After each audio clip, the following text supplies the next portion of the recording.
Hi, I'm Joe Whyte, the voice of Chris Redfield. When I'm not surviving the horror of the Spencer Mansion, I'm listening to the Crimson Head Elder podcast.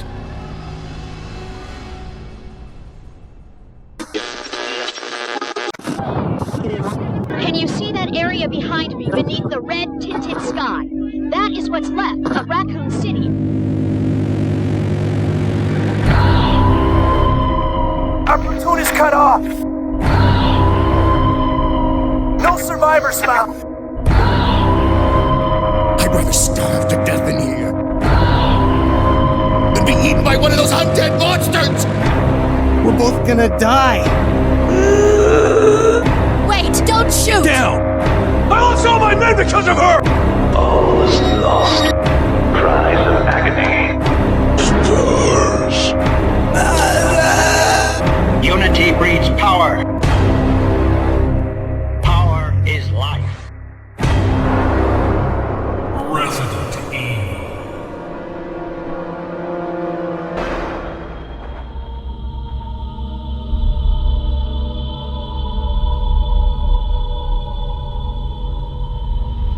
Enter the survival horror.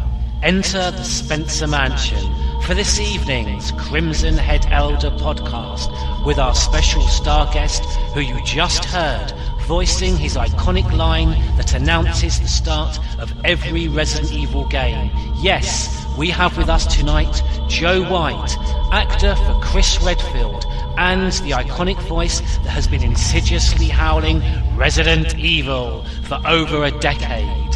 Welcome to the third Crimson Head Elder podcast, showcasing with Joe Whyte Resident Evil Remaster HD, where you will hear his finest work. Now, over to you, Joe. Resident Evil. Welcome to the third Crimson Head Elder podcast. Evil remake. Evil. Well, you may have recognised that voice there in the background. We're very lucky to have with us today Joe Whyte, the voice of Chris Redfield from Resident Evil Remake. You want to hear how the original opening of that sounded? Oh, yes. Go on, then. Like this. Resident Evil! Was it very much on your feedback they decided to change that, Joe? Yes. I fortunately, I was able to drive them in a much scarier direction. Shinji's a crazy guy. Well, I have to yeah, tell you... I know that. His evil within game, it's creepy. Well, having said that, some of the more ridiculous decisions that they've made in the Resident Evil series have actually come after Shinji left, but the least said about that, the better. Alpha Team is flying around the forest zone situated in northwest Raccoon City, where we are searching for the helicopter of our compatriots, Bravo Team, who disappeared during the middle of their mission. Found it yet? No, not yet. Bizarre murder cases have recently occurred in Raccoon City. There are outlandish reports of families being attacked by a group of about 10 people. Victims were apparently eaten. The Bravo team was sent in to investigate, but we lost contact. Look, Chris.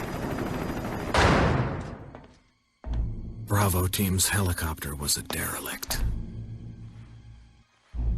Save for the remaining body of Kevin.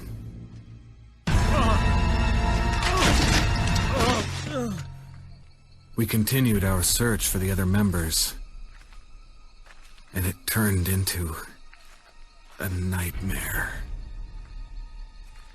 So, welcome to the Crimson Head Elder podcast, reviewing and debating Resident Evil Remaster HD, with the game's main protagonist, our star guest for this evening's podcast, actor for Chris Redfield, Joe Whyte, who also, as you just heard then, is the iconic main title voice that has been sending shivers down our spines for over a decade now.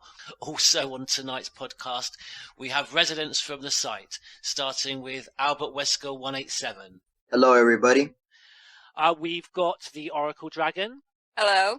And also welcome, new to the Crimson Head Elder podcast, we have Shimaji. Hello, thank you for having me. I'm Shimeji from YouTube, and I also do a podcast on Saturdays at 8 called I Got Gameplay. so maybe and some people have heard me from that as well. I don't have an avatar name. I think I want to be Rabid Zombie Dog 1961. And not Chris Redfield. Oh well. Nah, you have to have a nom de plume. Yeah. You need that alter ego. Well, there were enough Chris Redfield fanboys out there anyway. So Exactly, my point. Exactly. We've had many in the community show great enthusiasm for our interview with Joe today. Lots of questions from you all. Thank you very much. And I'll start. Well, I'm going to jump right in there with a sort of question that we'd normally leave to the end, but I'm going to keep you on your toes, Joe, if that's okay. And the Oracle. I'll bring it on. Bring it on. The Oracle Dragon, who's here with us today, she's asked, how does it feel to be part of such a legendary game series? It feels pretty darn good, I got to tell you. You know, it's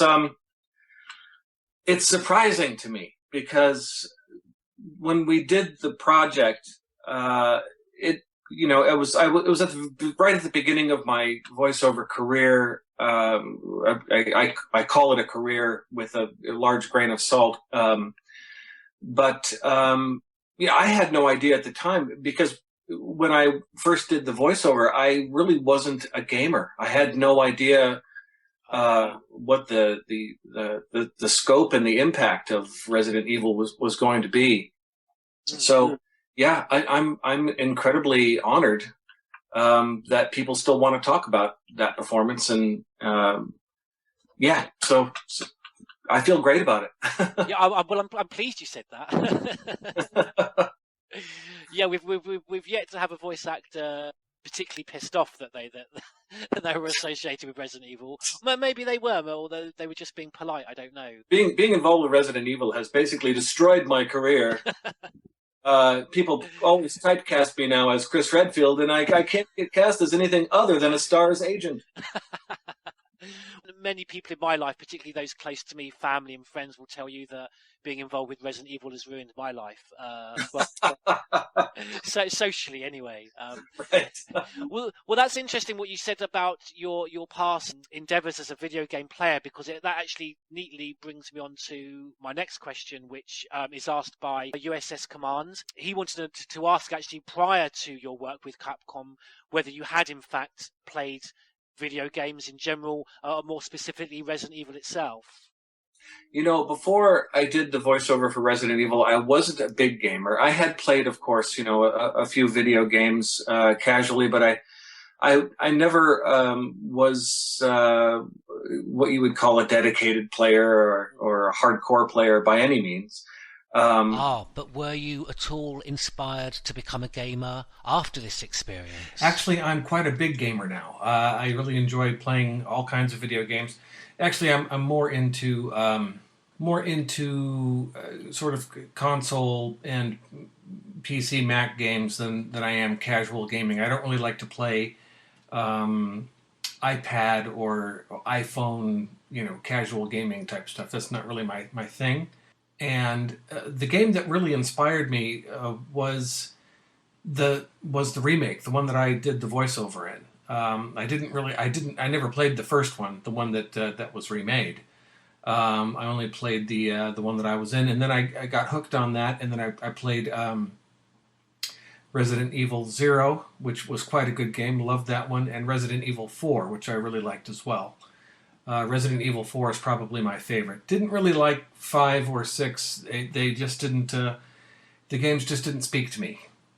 But they look good, but it's just not the same experience. It's not that old school horror genre feeling that you had, especially with the remake. And what better place to find that old school horror genre feeling than the deserted STARS office, the location of Chris Redfield's diary, now read in character by his official voice actor, Joe Whyte, exclusively for Crimson Head Elder. August 8th. I talked to the chief today once again, but he refused to listen to me. I know for certain that Umbrella conducted T-virus research in that mansion. Anyone infected turns into a zombie.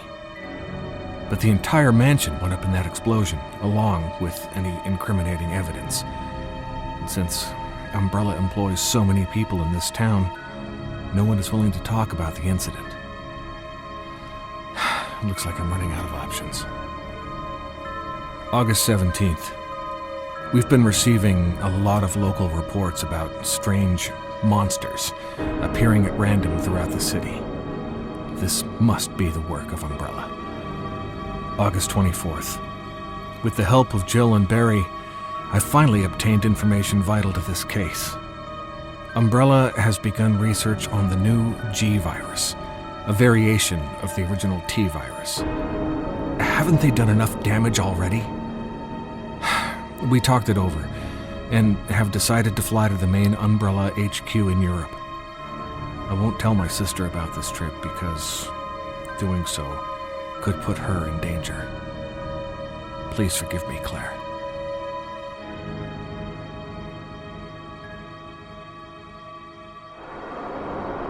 Resident Evil.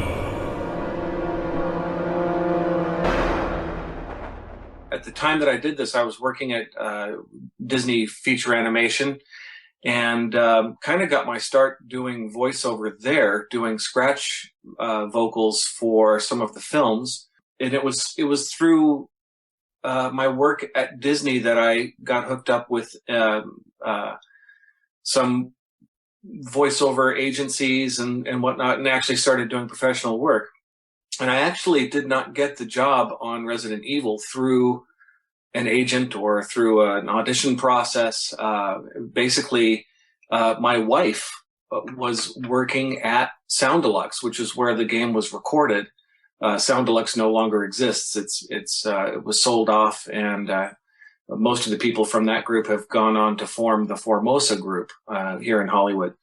But my wife was working there as an office manager at the time, and I happened to be in the studio one day, and we were talking with Carol Rougier, who was the casting person for the project. And my wife happened to mention that I was an actor and did voiceover work. And Carol said, "Can you try to match this voiceover," which was the original voiceover. They said, "Can you match this? We're doing this project. It's called Resident Evil." And I had no clue that it was the big thing that it was. So I did a little quick audition, and they said, "Yeah, that's pretty good. Do you want to do this part?" And I said, "Okay." Now that's interesting, because that you were asked to voice match, if I'm right, the Chris Redfield, not from the original Resident Evil game the game that you were to be part of was a remake upon, but from the Chris Redfield's character from Code Veronica. Basically, they asked me to match the dialogue from the original game that we were remaking. So whoever that voice actor was, they wanted me to try and match the quality of his voiceover. Okay. And so I was, our voices happened to be very similar, and they liked what I did. And during the recording of the game, they would play little bits of his voice to try to have me match it. But after a while, they liked what I was doing naturally better. So they said, let's stop voice matching this guy and just go ahead and do yourself. That's interesting, because people are keen to know whether voice matching is part of the Resident Evil formula, with there sometimes being so many changes with voice actor. Never been told this before. You were actually specifically played past dialogue from that 1996 Resident Evil game. That is correct. Yes. Okay. No offense, but they had probably one of the worst voice acting I've ever heard in a video game. But then again, it was early in its time, so maybe that's why. Exactly right. In the history of video game voiceover, a lot of the early games were simply voiced by people who worked at the game companies. They didn't even get to, they didn't start hiring professional voiceover people until years into the video game creation process. And it's only recently that big stars have started doing cameos in the voiceover in games, particularly. a lot of stars are now dropping into feature animation and cartoons and starting to pick up that work, which traditionally was held by non-name actors, professional voiceover people who, in my opinion, generally better at doing voiceover than name actors. No wonder, yeah, because like it's like you're saying that the original actors didn't even have names; they just like names like Charlie, Inazat. Right, exactly. So it's probably someone working at the company, Not to dwell on that point, just to ask you, there was no specific reference then back to the previous Chris Redfield incarnation, which was Code Veronica. Right. Okay. They gave me, I had specific guidelines, and certainly Carol Rougier was in the booth with Shinji. I forget exactly who from Capcom was in the booth when we were doing the recording, but she kind of took their direction. There was a bit of a language barrier. They didn't speak very good English. Yeah. And I don't speak. I think I speak 4 words of Japanese. So they would tell Carol what they wanted from a particular line or a particular read, and she would relay that information to me, and then we would do the recording. Okay. So that's something that we often asked about, actually, is language barriers in terms of the direction that you're given, coming from the source, from the developers, but then how that's communicated over to you. You were mentioning, Joe, that after a while of the voice matching, that progressed into something else. Yes. Generally speaking, in a voiceover session, you have your set of lines in front of you, and you will do, generally speaking, 3 takes on a line. So you'll read that line, Jill, come over here. Jill, come over here. Jill, come over here. You give them 3 different takes on that line. And if they like one of those, they'll say, okay, we'll take number 2 on that read. Can you give us one more dramatic or more intense? Or they'll give you some direction to go with. And so during the course of doing my 3 takes on the lines, they liked what I was doing naturally instead of when I was duplicating the previous read from the other actor. They liked what my takes were more than the duplication of the previous reads. After a couple of hours of that, they said, you know what, we really like what you're doing. Just let's stop doing the voice match and just go ahead and do your own thing, and we're happy with that. So okay. It's kind of how that happened. So, and how, at the time, how did that feel? Was it quite nerve-wracking? Did you, now that you kind of had full... No, it was very freeing. Oh, because now I didn't have to try to put myself in a box. I could just do whatever I felt was right. Yeah.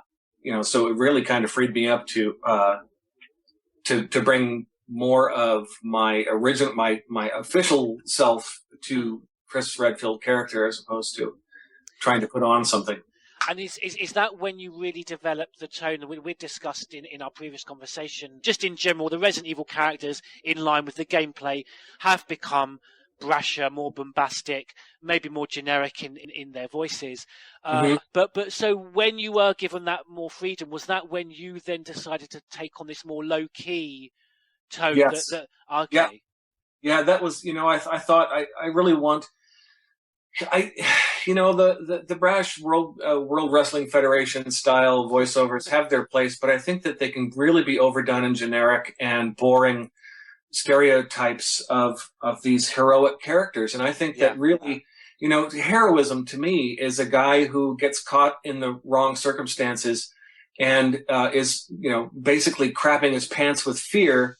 But he gets through the situation because of the choices that he makes. So I chose to make him a more real person, as opposed to a stereotypical hero, because that's what the character kind of reads as. He's Wesker?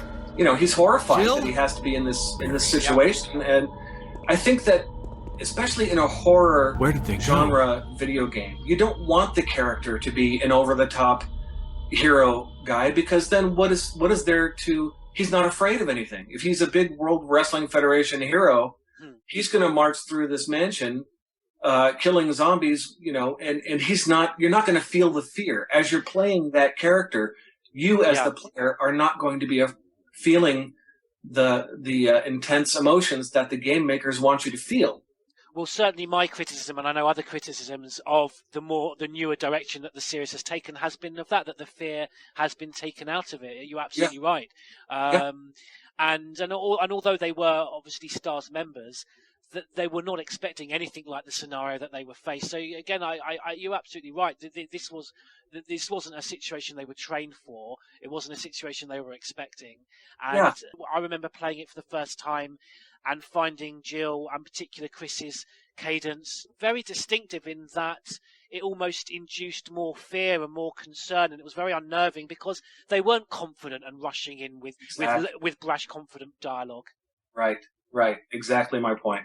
You know, one of the things that actually made me jump out of my seat when I first played the game was when you're walking down that hallway with the windows on the right-hand side, and the dogs break through the window. I think I probably pooped a little when that happened.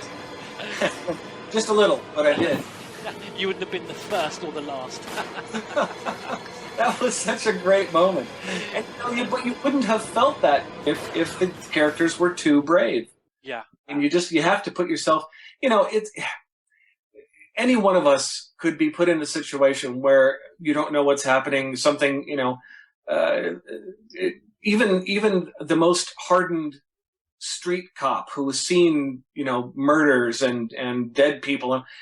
Imagine putting that person in a situation where the dead are coming back to life and attacking. Even the hardest real human being is going to be scared out of their wits in a circumstance like that. So let's play them like that. Let's be real people in these games. That's what gives the player that visceral experience.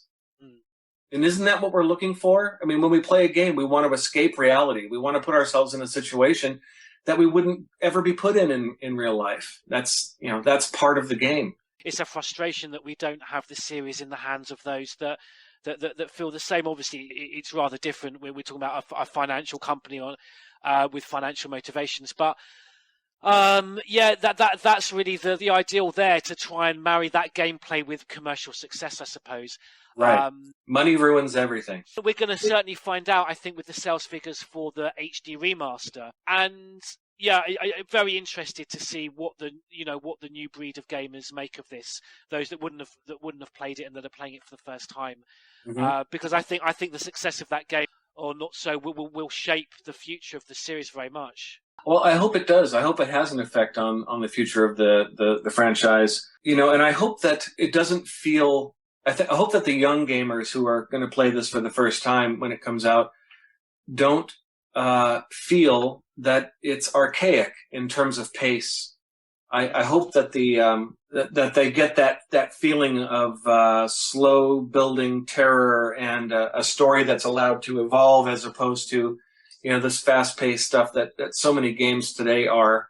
Yeah, I totally agree. I mean, that was a reservation that was quite prominent in my mind. I was playing it, and I was very mindful that I'd been walking around for quite a long time, and there'd been no gunshot for at least 10 minutes or so. Yeah.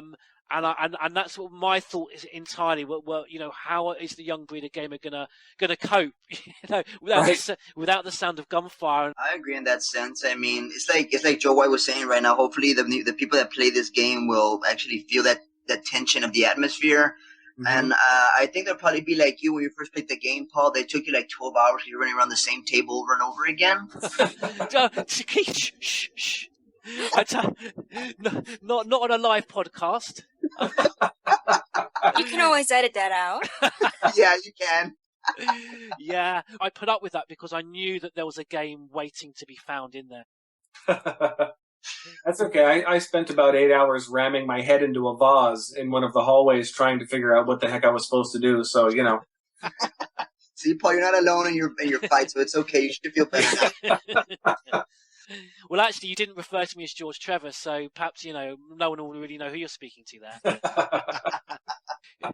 All the memories of seeing the first zombie. Ah, it's a zombie! Yeah! Oh, is that blood? Oh my gosh, it is! Look at his face! Oh, here comes in my brother-in-law. What is that? Can we turn the lights on? I don't want to play this.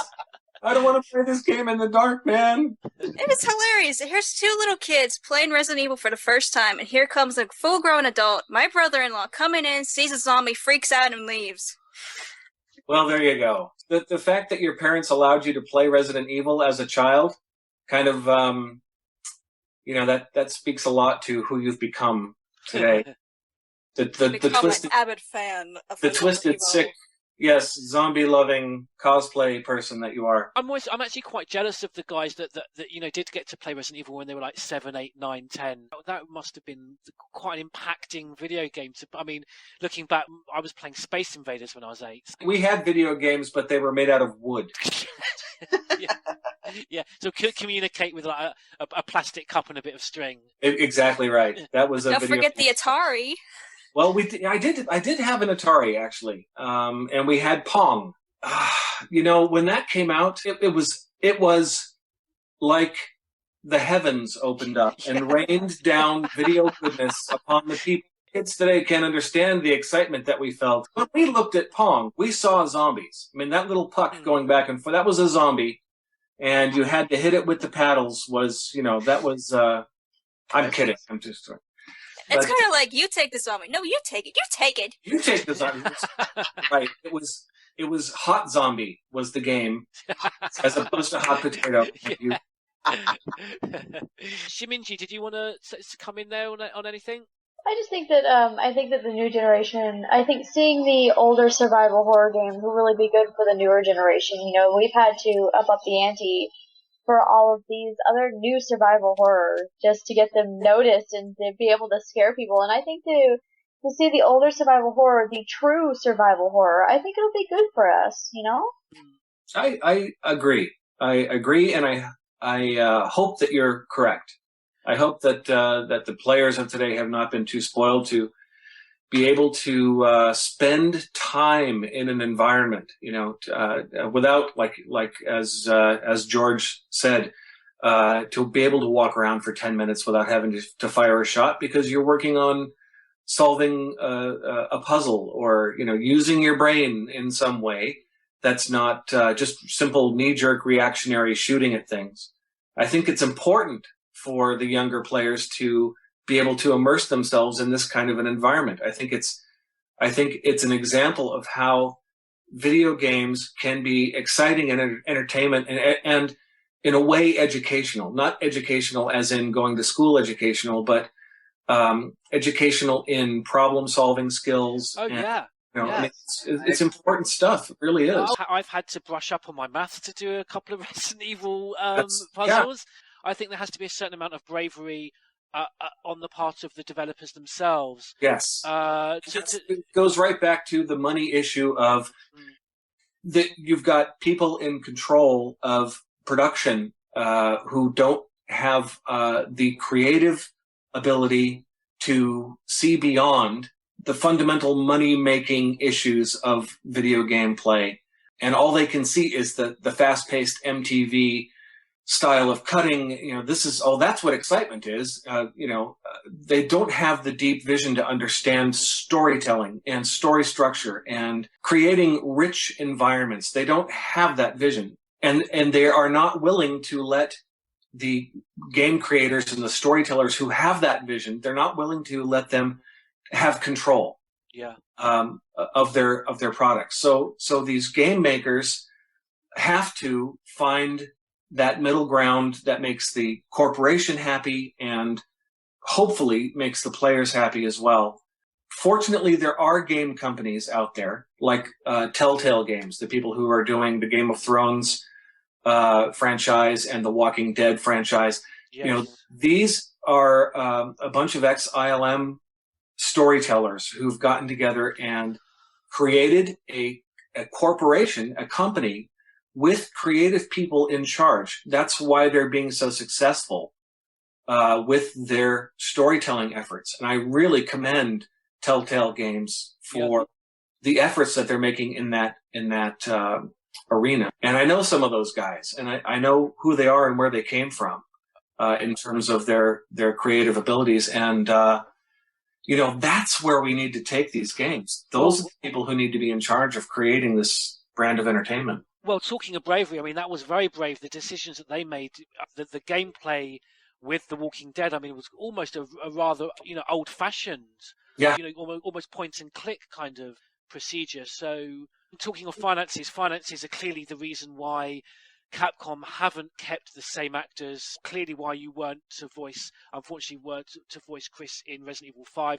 It's why Alison Court won't be voicing Claire Redfield in Revelations 2. And also, it may also be the reason why you didn't just voice Chris Redfield, but you were asked as well to voice Richard Aiken. Right, yeah. I come on to that because one of our residents has asked, Crimson Head Elder, who shares his name with our site name, he's asked, you voiced Chris and you voiced Richard. Were you made aware of this dual role by Capcom immediately, or was that something that kind of developed thereafter? And of the two roles, putting to one side the disparity in script length, of the two roles, which one was your favourite to play? Well, very quickly, Chris Redfield was the most fun to play. Richard was kind of an aside. I mean, those lines were. We did those very quickly, and I think the only direction that I got was, can you sound different? Can you make him sound different from Chris? Oh, wow. You. Chris Redfield, Alpha Team, we're here to rescue you. Richard, what the hell happened to you? Chris, this place. Get your team out of here. Demons everywhere. It's not just any ordinary snake. Take my word for it. There was very little importance put on Richard's performance. Richard! What happened? You're wounded. This whole place is a killing zone. There are monsters. What did this to you? A big snake. And it had to be poisonous. Poisonous? Richard, hold on. Bring me serum. I saw some, but didn't bring any. I'll go and get it, okay? You're gonna make it. Thanks.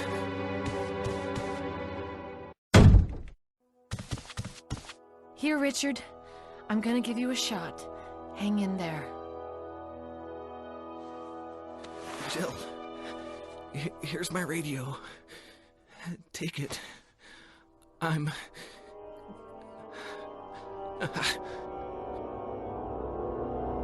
Does it ever not hurt? Oh, poor Richard. Yeah. Had you been playing Richard in a television drama, you would have been given a biography about his character, which would have involved the biography that he does have. Right. That Richard, he blames himself for the death of his sister.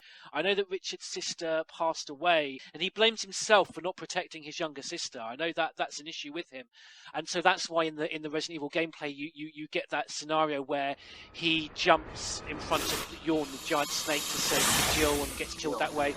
Or with Chris's gameplay, he's killed by one of the sharks. So yeah, he's got an interesting backstory. Yeah, I actually didn't even know about his backstory. I'm with you there. I did not know about that either. Yeah, this is all news to me. I always considered him as kind of being a red shirt from Star Trek. Yes. Oh dear. Yeah. You're coming. The guy who's just, he's just destined to be killed in some horrible way. Captain Kirk's going, McCoy, Spock, and Fred. Exactly. Yeah. Okay. Were you afforded any background information on Chris? No, I was not. I mean, other than they showed me a couple of videos of the previous gameplay to kind of wrap my head around what was going on. But we really didn't go into too much of a description of the character. Not even personality? Well, a little bit of that. The thing was, at the time, they were really redoing the original. So the benchmark was, let's match the original. So they didn't really, they didn't give me a lot of other information because they just said, here, look at this performance and give us that. So they didn't give me a lot of background on Chris other than the basic stuff because they weren't looking for me to interpret that information and bring something to that information. What they were looking for was a duplication of a previous performance. So, I sussed out who Chris was to me during the course of the recordings, which took place over 4 days. I mean, that's it. I mean, it was 4 4-hour recording sessions. So a total of 16 hours to do all of the voiceover. And then I think there was maybe one more day of pickup lines, including the Resident Evil thing here at the beginning. So you're the voice at the beginning. I am. That's me. Oh, that marks off one of the questions. Yeah, there wasn't a lot of character investigation back and forth with the directors. Yeah, well, I mean, we do hear this a lot, don't we, from the other voice actors and actresses, and it's a shame because as fans, we've invested emotionally in these characters, and we like to think of them coming to that fully realised point from a lot of preparation and a lot of love, and it really is. But all that preparation and love comes from the voice actor themselves, and actually very little from the production team. Well, in this circumstance, it was like that. Now, I've done other things where, there's been more preparation. But generally speaking, in my experience, especially in video games, you don't get, it's not like doing a live action film or doing a play where you spend a lot of time with the director, working on a character and getting their intentions right, their physicality right, all of the factors that go into a performance. In voice acting, in my experience, it's been a lot more about, okay, here's the character, here's a couple of images of what they look like. Let's see what voice you would put to this. And then you kind of go through, you start going through the script and you find your pace. At a certain point, you feel like you're doing the right thing. The director, if they're a good director, will give you thoughts and encouragement or in one direction or another, or they'll give you a direction or ask you to try something. The best directors that I've worked with have been actually been actors because they know how to talk to other actors to get them to say lines the way they want them to say them. Boy, I've kind of gone off on a tangent. I forget what the original question was, but... Oracle, wake up. I am here. He just answered a good few of them already. Did you have any challenges when you were talking to the producers? Well, the big challenge there was the language barrier, and fortunately, Carol Rougier was able to. Carol is also an actress, and so she was able to give me very good direction based on her experiences. And so she was in the booth with the guys, and they would kind of have a conversation about how they wanted something done, and Carol would then get on the talkback and give me that information. So, fortunately, I had Carol as a resource. You ready for another question? Bring it on. Ellen Winnipeg Mao. He asked, did you work closely with the other actors? No, never met any of them, and that's very common. Yeah. I've done a lot of voiceover work over the past 15 years to 20 years, and it's. I've never actually worked with any other, well, I shouldn't say never. Occasionally there's been one or two other people in the booth, but most of the projects that I've worked on, especially the feature animation stuff, I've got in The Emperor's New Groove from Disney, I've got 8 different voices in that. And I never saw any of the other actors. They're all just singly recorded lines and then they're all cut together. And that's pretty common in voiceover. Now, if you're working on an animated series, like a TV show, like Family Guy or something like that, they do tend to work in groups. They'll have 2 or 3 people in the booth at the time. the thing that's nice about that is that you get a very natural conversational rhythm between the actors because you're actually playing off of each other. But a lot of animation is done single voices reading individual lines, and then all of that stuff is cut together. And that can lead to stilted performances. You know, sometimes when you hear a game and you feel that the dialogue is not really realistic, that's why. It's because the actors came in the booth, they had a piece of paper, a table in front of them with all of their lines written out, and they just went line to line and read each individual line. The thing that makes that necessary is that when it comes time to edit, you don't want people talking over each other because you can't separate their lines. You can't go in and edit the vocals apart, you know, unless you have people in separate isolation booths where you're recording them, each individual microphone isolated from each other. So I never worked with any of the other actors. That's just sad. Isn't that weird? Yeah. You know, if you listen to the natural rhythms of two people having a conversation, there's very much an interplay between the two people and the way that they respond to what the other person has said. When you don't have that response to play off of, you have to imagine something. So, you know, you might be imagining something completely different from what the other person was imagining when they said their lines. Even in terms of the tone of voice of the line that you're following.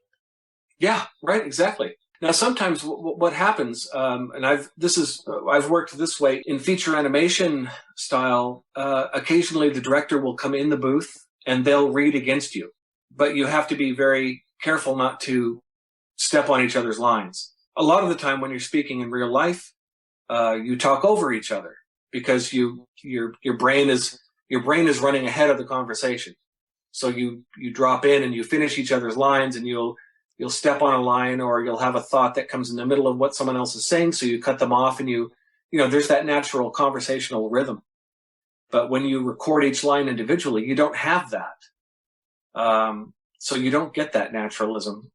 That's a shame. You know, I think that you certainly could work the other way. Would have been nice if you and Joe actually got a chance to talk to each other in a booth, just to have a normal conversation. That way you can actually express what to say in the lines. Absolutely. Yeah, that would have been ideal. I remember one sequence that was particularly fun, and that is when Chris is fighting the giant tentacle plant and being thrown around the room. Oh, Plant 42. Yes. Yes. Yeah. Thing is, they already had the animation done to that. Ah. I couldn't just stand in the booth and make whatever sounds I wanted to make. I had to actually watch the video of the sequence and time my screaming.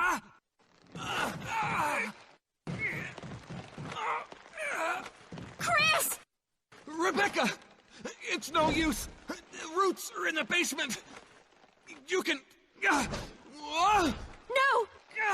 Take that file. It'll tell you how to make the potion to kill this thing. Use it on its roots. Hurry! Being thrown around and hitting the ground, and you know, which is difficult to do. Yeah. And yet very cathartic at the same time, I might add. If you ever have a chance to pretend that you're being thrown around a room by a giant plant, I highly recommend it. They should have just tossed you to the floor so you could actually do the grunt motion. Well, I believe me, you spend, when you do these recordings, especially for action video games, they require a lot of ancillary sounds, like being punched or falling or hitting the ground, and they want you to do a huge gradation of let's say punch sounds. So you're getting hit by someone, and so a light hit would be, and then you go a little harder, and then you get really smacked with something, you know, but they spend at least an hour doing all of these sounds. I did Gimli for the Lord of the Rings games, you know, which the little Scottish dwarf. Yeah. Nobody tosses a dwarf. And fantastic. It was Oh my god! an entire day of talking like this, you know, and Everything was good. It was real fun. It was great fun, but I was hoarse for 3 days after. For some reason, I just imagine you going home after being killed by Plant 42 and somebody asks, what happened to your voice? I got killed by a plant! I was imagining like a face-off between Plant 42 and Gimli. Oh my gosh, that would be so good. I'll get your bloody stands off! Bring it on! I got kicked in the throat by a zombie! Yeah, well, I don't know how this podcast is going to be received in Scotland now.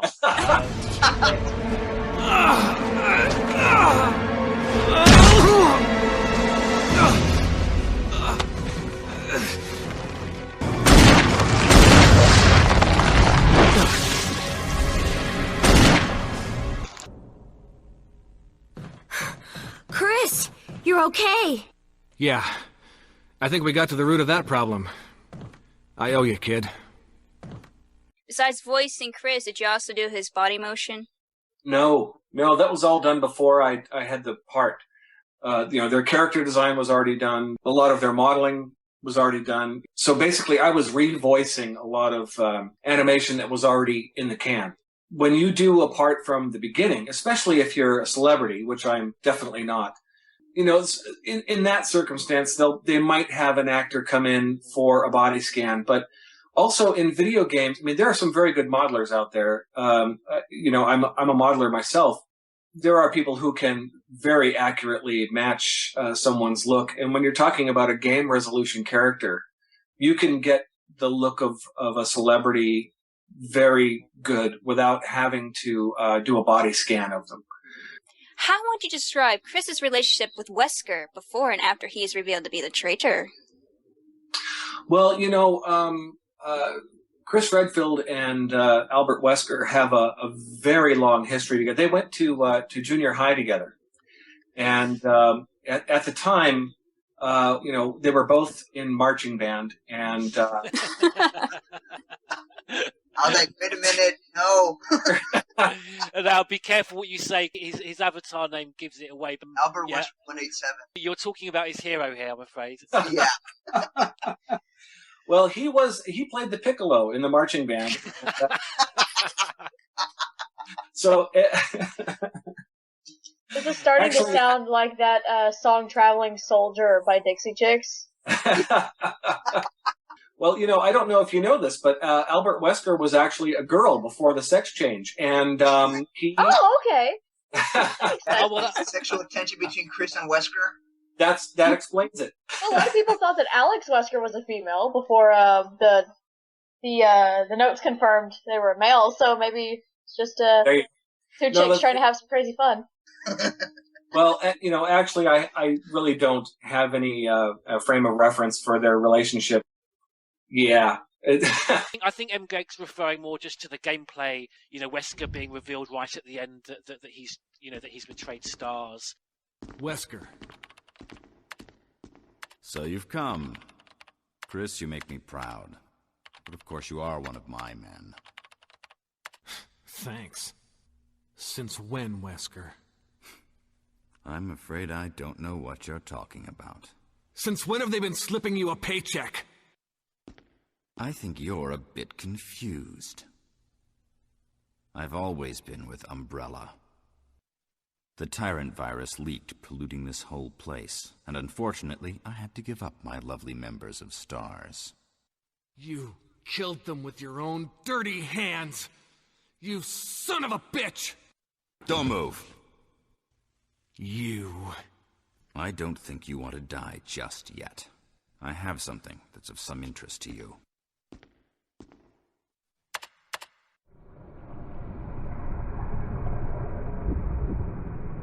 The ultimate life form. Tyrant. Wesker, you've become senile. Chris, you'll never understand. It's magnificent.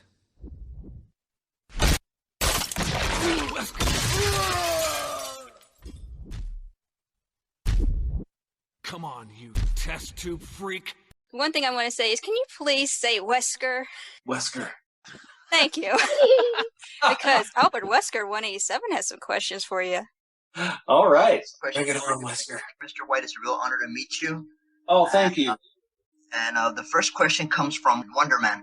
He asks, perhaps inspired by communication barriers with the Japanese developers, were there any funny bloopers or outtakes you can remember from the sessions? Let's see. Nothing particularly funny that I could remember. Well, I think they slightly improved the actual dialogue because the previous dialogue in the 1996 game was very B-movie-esque. Yes. Don't even get started on freaking Wesker and Kovaronic when he says, "Oh, Chris, come grab my little fishy." No. Oh, little fishy, come see my hook. Yeah, that one. Oh my god, that was horrible. No. Don't ask why I have that line memerized. I was very impressed, Minji. That you pulled that right out there. I frequent Tumblr, okay? I think I heard that line in a porn film once. Oh, back when Wesker's like bad lines like that used to be really pickup lines. Like all of his tracks were pickup lines back then. Oh yeah, I'm gonna go up to a girl, come see my little No. No. Well, now that we got that question out of the way, then we go to another one. Yours truly, the Oracle Dragon here. She's here with us. The question goes, what was the highlight of the complete recording session experience? The highlight was the end of the day when they said, okay, that's a wrap. Here's your check. The highlight really is, at the end of the day, feeling like you've done something right, something like you nailed a character or you nailed some lines, and you feel really good about it. And of course the big payoff is seeing it in context. I mean, that's I can't tell you how much fun it is to go through the recording process, and then months later you come back and you get to see your voice matched up with a animated 3D character. That is just so fun. And if you have a chance to do it, please take advantage of it.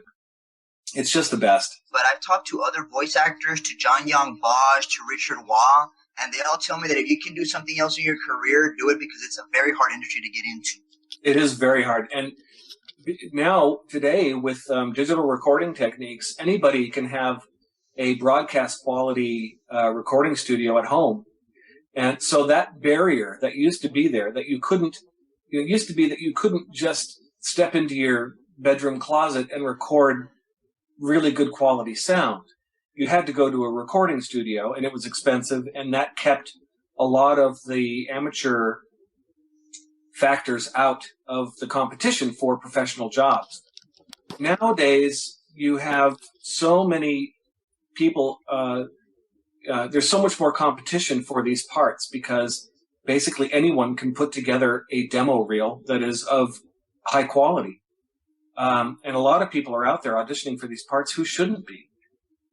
It's voiceover seems like it's an easy thing to do, like anyone off the street can just drop in and do a good voiceover. It's not true. I think it takes greater acting chops to bring to life a character just using your voice than it does when you have the extra added aspects of your performance, of your physicality, your facial, your emotions on your face, specifically your eyes. I mean, that translates, those parts of your body translate so much communication information. And when you have to do all of that with just your voice, it's a whole different kettle of fish in terms of acting ability. And a lot of actors, even actors that you love on screen, are not good voiceover actors. There are certain aspects, certain things that you have to learn how to do when you're doing voiceover that enhance your believability as a character. It is a very difficult industry to be successful in because of the fact that there's so much competition. And you also really have to market yourself. You have to have a website. You have to have your demo reel up on all the casting websites. You have to, cold send your demo reel out to all these agencies. It takes a lot of work. People don't understand how much work goes into being an actor. Yeah, Richard Waugh describes it as soul-sucking. That's what he describes it as. It absolutely can be. And, I've been a professional actor for 30, 35 years. And at one point in my career, I was destroyed. From being rejected, I couldn't handle the rejection anymore.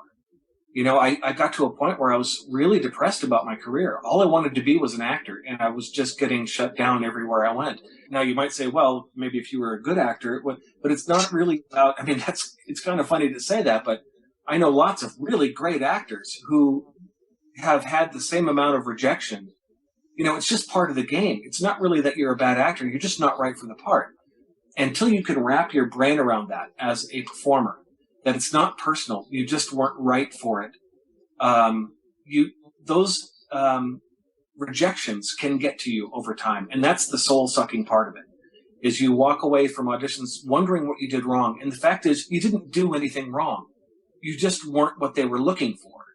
It's nothing personal. It's just trying to match up a voice with a character. One of the things about voiceover is that there are styles of voiceover that come and go. You know, your voice might be very popular for 3 years. You might get a bunch of work.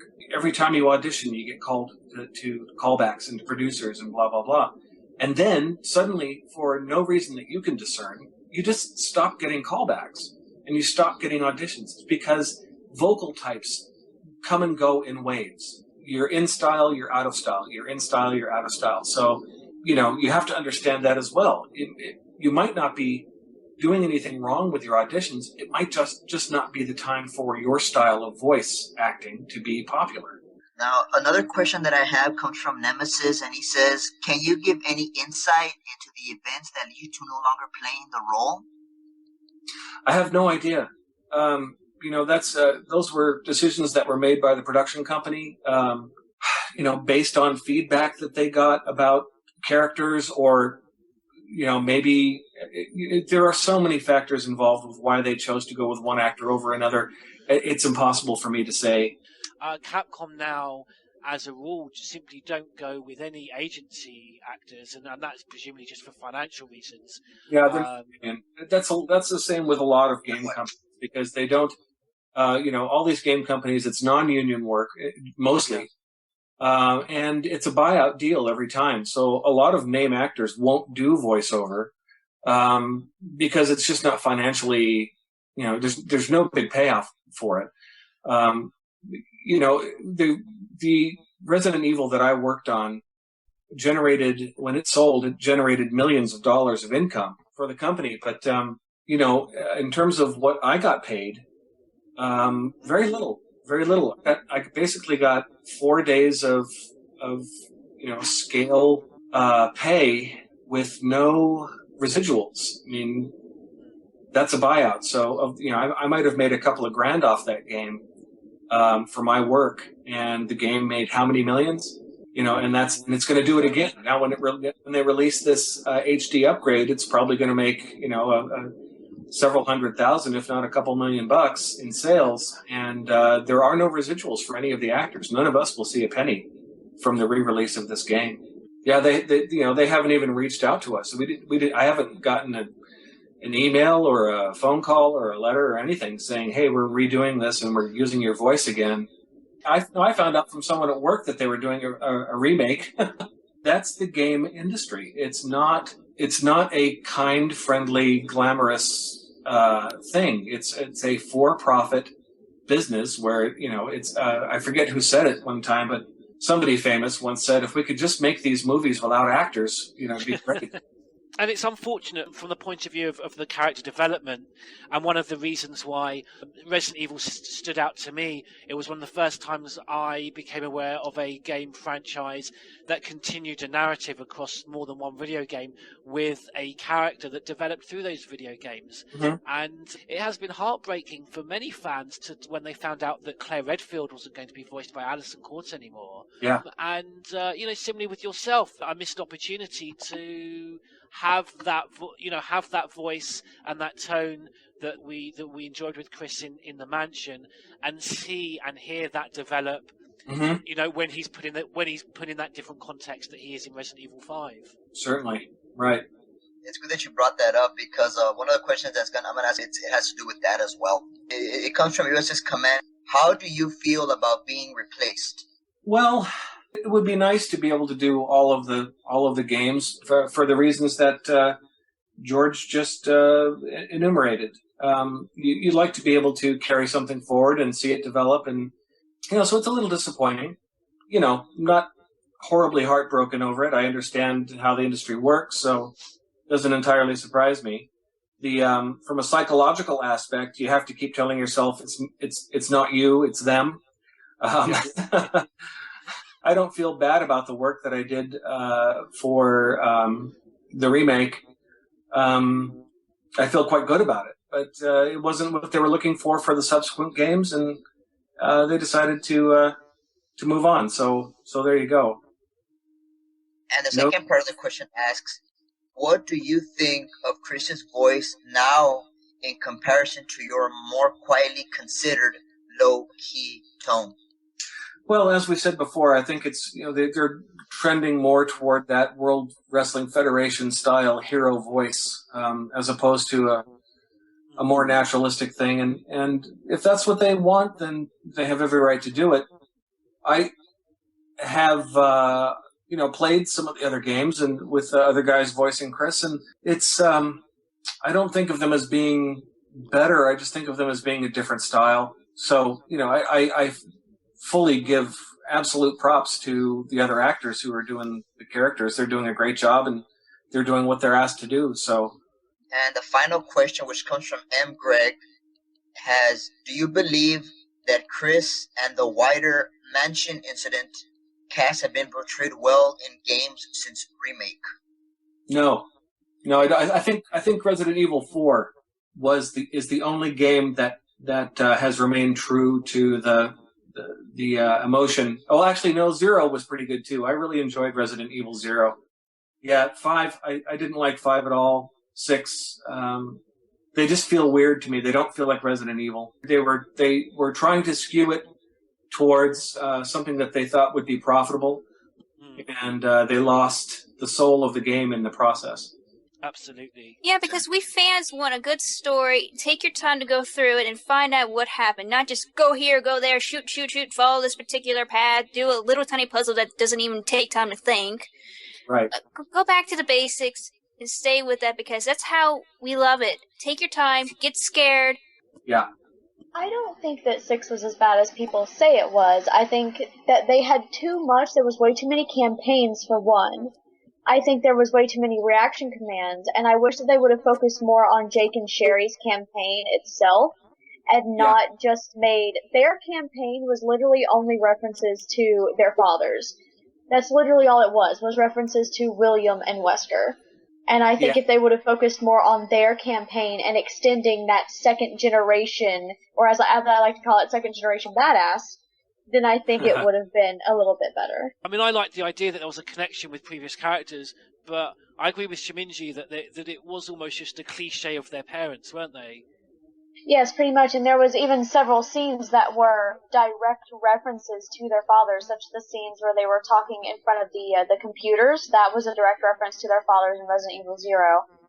And then when they were in the cabin and looking at each other and talking about their parents, that was a reference to when they were William and Wesker were talking in front of the elevator. And there was just, they didn't get their own story. They got revamped versions of their father's romance, whatever you want to call it. Right. Shiminji's right, because it's a lot to do with the narrative that's going on behind the gameplay as well. That whether that can pull you in and make you connect with the actual gameplay itself. Yeah. Well, those are the questions for me. Now I'm sending it over to the very beautiful and intelligent Shiminji. Okay. See, everyone always introduces me as the beautiful and intelligent. And the funny thing is that these people don't know me. If they knew me, they would not be introducing me as the beautiful intelligent. All right, let's see. The first question I have here is by Zarls, and it's, if you could choose just one character in the whole series to voice besides Chris, who would you choose and why? I would have to say Wesker. Oh my goodness. Because bad guys are always the most fun to play. Well, this is very true. Wesker's my favorite, so. Yeah, I think it would definitely be him. I don't know that I'm right for it, because I really don't have that kind of badass voice. I really am much better at playing nerds. But I'd love to give him a try. Are you able to pull up a Russian accent? Russian accent. I can try to do a Russian accent, but it's probably pretty generic, and anybody who's actually Russian would say, "You sound like bullshit." You'd probably be a good Nikolai. Nikolai would work. Well, call Capcom and tell them that I'm available. It just dawned on me, but I don't think anybody ever asked it, but it was about Chris and Jill in the game. As a question, of course, it just came to mind. But did you think they had a relationship together? Yes, do you? Yes, they did. I don't care if it says that Jill had a boyfriend. They had a relationship, and that's that. Well, come on, let Mr. Whyte say what he thinks. Yeah. I think that there's something there. I think that Jill looks up to Chris, and I think that he appreciates that. Maybe there's a little something. I could see them getting together down the road. Maybe this experience bonds them in a way that makes them realize that they belong together or something like that. But hey, romance always finds a way, right? Love always finds a way. All right, let's see. You ready for another one? Certainly. All right, this is another question by M. Greg. Have you ever spoken lines from your scenes in real life? If not, would you? And would you? And what under what circumstance? And would you go full costume? Like, would you cosplay for this? If somebody else did all the work, I would be glad to cosplay this character. The problem is I don't look like that. I'm not a heroic looking guy.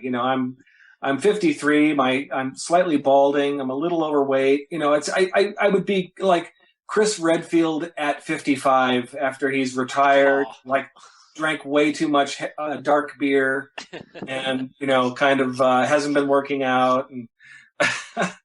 The real life Chris Redfield. That's what really happened after 6. Chris Redfield after the fall. Oh, come on, everyone can cosplay. I do not look like William Burton, and I cosplay him, so it's just everyone. It's for funsies, and I think you should totally do it. Well, maybe at the next Comic-Con, I'll show up as Chris Redfield. Take pictures. Yes, we want pictures. Okay. And video proof of you saying Wesker. Yes. Picture it didn't happen. Wesker. All right. So this is another question by Alan Wenpei Mao. Do you have any plans to do more work with Capcom or Resident Evil in the future? Yes, I have plans. Unfortunately, Capcom is not aware of my plans. I'm just going to show up at a recording session someday and try and crash the thing. But no, I don't. I would love to, but that's out of my control. I can talk to my agent. You need to come back, that's for sure. I know. We need to get back to Chris. All right, let's see here. The next question, another one by Alan Wenpei Mao, is what do you think of the Resident Evil movies by Paul Anderson? Oh God. Oh, let's not go there. Yeah. We've kept this a family show, so you don't want us talking about that. Yeah, kids might be listening. Just be careful, any explicit language. They own a franchise that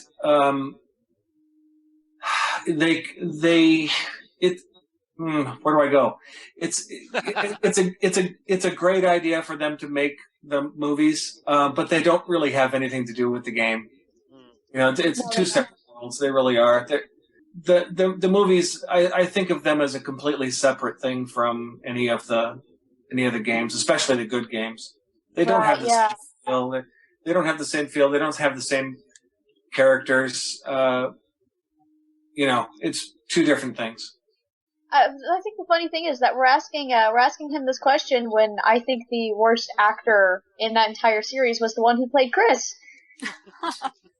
See, that's what happens when you cast someone who's good looking as opposed to someone like me.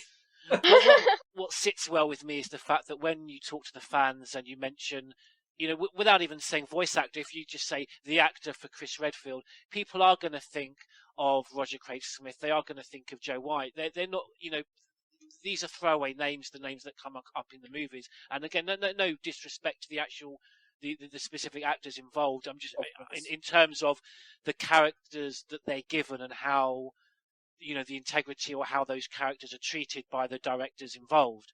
Exactly. It all comes down to the directors, really. The actors are there. They're doing a job. They're doing what they're told to do. And they're bringing their A game. Whether or not you like what they did the best they could. And some of the performances are fine, great performances. And, I don't think Mila Jovovich is a bad actress. I think she's done the best that she could with what they with what she was given. Absolutely. I mean, our main problem with it is it's the narrative, isn't it? It's the fact. It's totally different world. Right. All right. Well, are we ready for our final question here? It would seem. Absolutely. All right. From the Crimson Head Elder.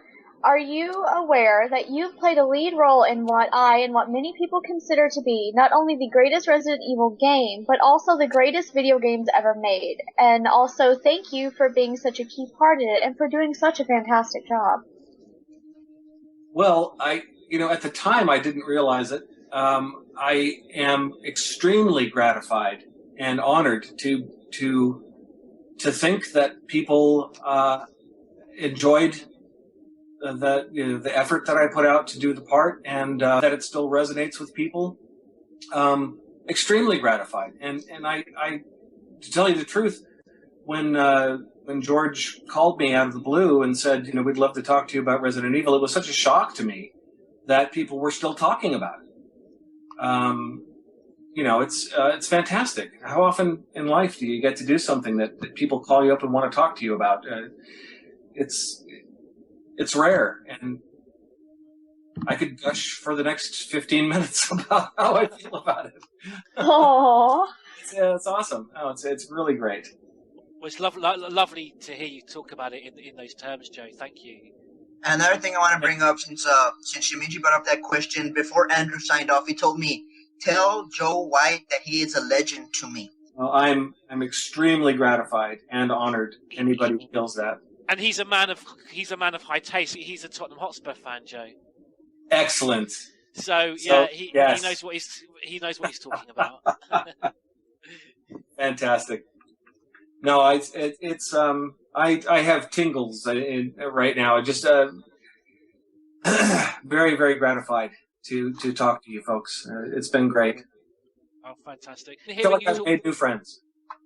Well, I'm hearing you talk like that, Joe. I think it's fantastic that us as the older fans that enjoyed your performance in the past, but also new fans that now can come to your performance. We're not just dusting off an old game, that we are getting this HD remaster. And it is bad form that you weren't even contacted out of courtesy, just to even let you know that you're out there again. But you are out there again with this HD remaster that's going out all over the world on these brand new generation consoles. That's great.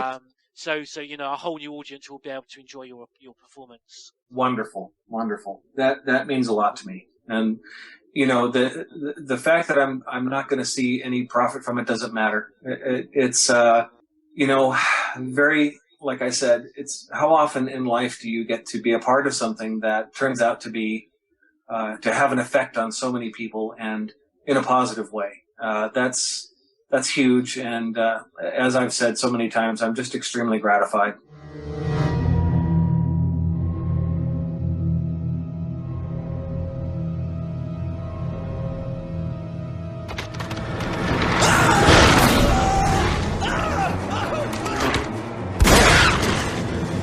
Jill, come on! Chris, this way! Make for that mansion! There are only 3 STARS members left now. Captain Wesker, Jill, and myself. We don't know where Barry is. The show must go on. It's not like we're out of this yet.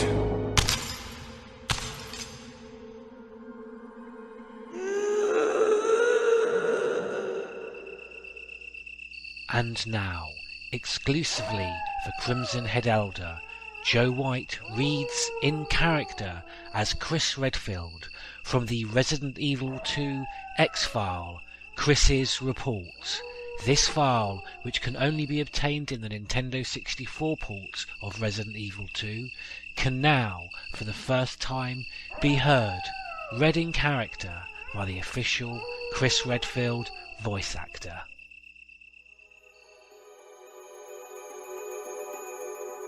Chief, below is my account of what led up to the explosion of the mansion.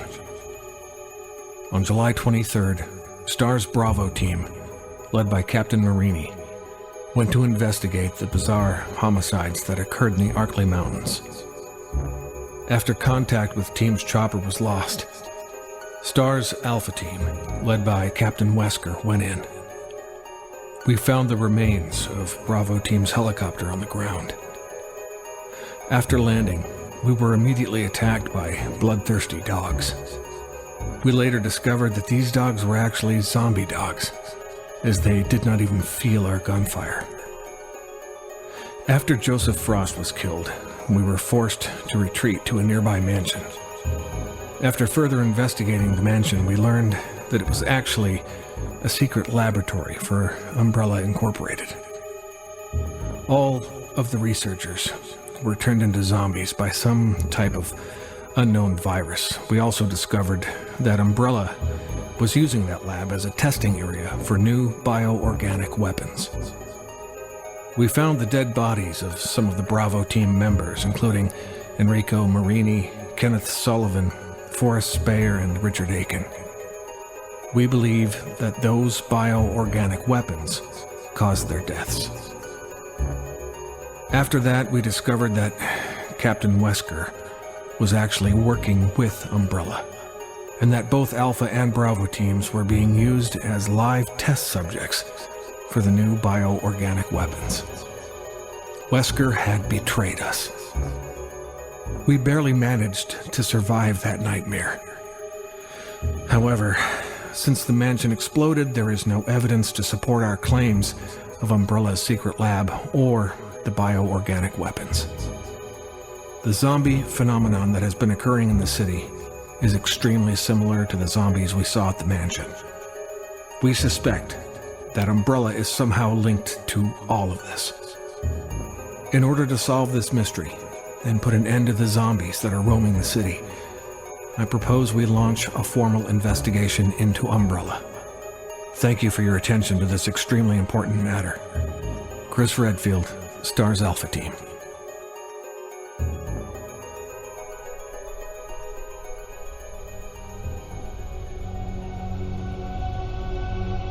Continuing our Resident Evil Remaster HD review and discussion, we are now joined by George Trevor, the Oracle Dragon, Crimson Head Elder, Albert Wesker 187, and the Selfish Gene. Shinji Mikami has stated that 70% of the game is different to the original. Several new areas that were added to the 1996 environment, and those that remained had changed in tone. They hadn't just been updated in terms of detail. They look a lot more decrepit, a lot more run down than their 1996 counterparts. Similar really to the Management Training Center from Resident Evil 0, which had cause to be like that, because obviously it was abandoned. But for a working laboratory and a mansion that had only recently been a buzz of Umbrella research, it was pretty run down. It looked completely different in the remake than in the original, but man, it looked like a damn abandoned mental hospital that experienced many brutal killings in it. So it was just incredible. So when you mentioned the mental hospital, if that had kind of similarities with Silent Hill, I think it looks more creepier in Silent Hill, but Shinji Mikami did a good job getting that idea of, like, I don't know if you got the idea from Silent Hill, but it looks really, really, really creepy and run down, like, completely. If the laboratory in the mansion had looked too clean and too clinical, that creepiness, that haunting, historic look back to what was going on in 67 with George Trevor, that sort of feel would be lost. I think in the Dead Space, though, you do have a point, like, that's set in the future, and that's kind of, you know, it looks nice, but that can still be creepy, so... Yeah, and similar Dead Aim I've mentioned before. Yeah, Dead Aim has relatively bland corridors, which I think are dripping with atmosphere. Yeah, no, it's certainly a lot more decrepit and run down, which maybe isn't contextually right, but certainly allows the game to be steeped in atmosphere. Other new areas that were added that had been cut from the original, you've got the graveyard and the forest path. Lisa's lair. The path to Lisa's cabin. Those for me were some of my favourite areas. Oh man, that one shot is probably my favourite, one of my favourites in Remake, when you're walking back towards the mansion and you look up and you see the light on. Yeah. That is a real good shot. Oh, yes, it was. Yes, it is. I just stop sometimes and just look at it, just take it in. It's beautiful. and I know it's not a ghost story. The mansion clearly has parallels with Hammer House of Horror. It does, you know, just throw up illusions of those past horror films where, you know, you'll look back and there'll be that mysterious shadow in the window. Yeah, Psycho. And who is that? Exactly like Psycho, innit? Yeah. The mansion in itself is a character in the game, because absolutely. If you look back, like now they still keep bringing it up. In Lost in Nightmares, it was a replica of the Spencer estate. It's in Code Veronica, it's the Spencer estate. It's a biggest character as anything. As probably the zombies. The Spencer estate is iconic. That's why they keep coming back to Remake, and now they keep coming back to the HD port. It's because they know that they struck gold with the first game. Yeah. And just still trying to milk it. Like, I don't mind, because I'll lap it up because I love it. Well, it wasn't anything to do with an improvement in gameplay, and just everything to do with that iconic environment and just being able to enjoy it in even more, realised in greater detail. I heard one of the residents in Crimson Head complaining about the Neptune tank looking too grey. Is that true, or have you gone to that party yet or not? So I've heard that people, you know, criticise it for being like a quick, cheap upscale. I think that's harsh. My initial thoughts were that the Aquaring sections looked quite appalling, and quite clearly looked the worst of all the areas that had been upscaled, and you could certainly attribute that statement you just made, Gene, to that area. When I ran it I put another television next to the one that was running the HD remaster. I ran the Wii Archives version next to it. I was surprised just how bad the Aquaring looked back in the day, and it is an improvement. My favourite camera angle is like just before you enter the Aquaring. So as you start to wade into the water, and there's the gate there, and you know, you're in silhouette because the light's shooting through. I just remember that screenshot, that camera angle. I really like it. I don't know, because like it feels like you're going into something. You know what I mean? It's so forgettable in the original game, and the way they fleshed it out, I think, is really good. The HD remaster Aquaring area is an improvement on the past, but it does have that feel to it that some of the areas do where they fall down. It does have that feel of an image, of an older image that's been over sharpened in Photoshop too much. Is the moving camera distracting? Well, I don't know what I've missed with this, because I presumed that moving camera was going to be showcased particularly in the hallway, in the main front hallway, and that it would pan along with you, because that seems to be what it's showing at the Japanese website. But I couldn't notice that, and the only areas where I noticed a distinct use of the camera moving was ridiculous. It was literally as you walk into a room, the camera will just shoot upwards. It doesn't add anything to the gameplay at all. Those shots where, as you come through, you're right up with the player. The close-ups, yeah. Yeah, they're the real close-ups. On those, the camera will just sort of move, almost like a jolt. It sort of jolts upwards, but there just seems to be no purpose for it. I can't see for what reason, other than just, look, we can make the camera move up and down at this section. But as soon as you move out of that shot, out of that frame, the effect's gone. The Aquaring is, I would say, is the shabbiest of all the game. Should it have been one of the areas that they completely did from scratch with Polygon? Because that's what they did for the Act-infected Crimson Head Elder. That tomb was completely redone. Really? And the old version was an old FM video, and the player, as a backdrop, and the player moved around that old video, particularly with regard to shadow and lighting. Things had improved so much that they redid that whole area in polygon. But the reason they didn't do that throughout the whole game, and I'm pleased they didn't, because this is something I noticed, with Resident Evil 4, when they went from the pre-rendered backdrops. You get the 3D. You got the 3D with Resident Evil 4, but you lose a lot of detail. So I'm happy they didn't redo the whole game from scratch, because I think they would have lost. They might have gained some clarity, but I think they would have lost atmosphere. But that tomb area, again, for that reason, I was keen to get to that part, and I thought it was vastly improved. I've heard that the soundtrack is sped up in parts. That's a real shame. I heard that. It was one of my biggest fears. I heard that one of the tracks where it does that is in the Aqua Ring with Neptune. But I didn't notice it, Gene, because again, I put on the archives version and I couldn't notice any conceivable difference. Yeah, I heard it was the guardhouse. Guardhouse music's been changed. Entirely. It's very different. It's a different style, and I love the guardhouse music. And initially I was like, fuck.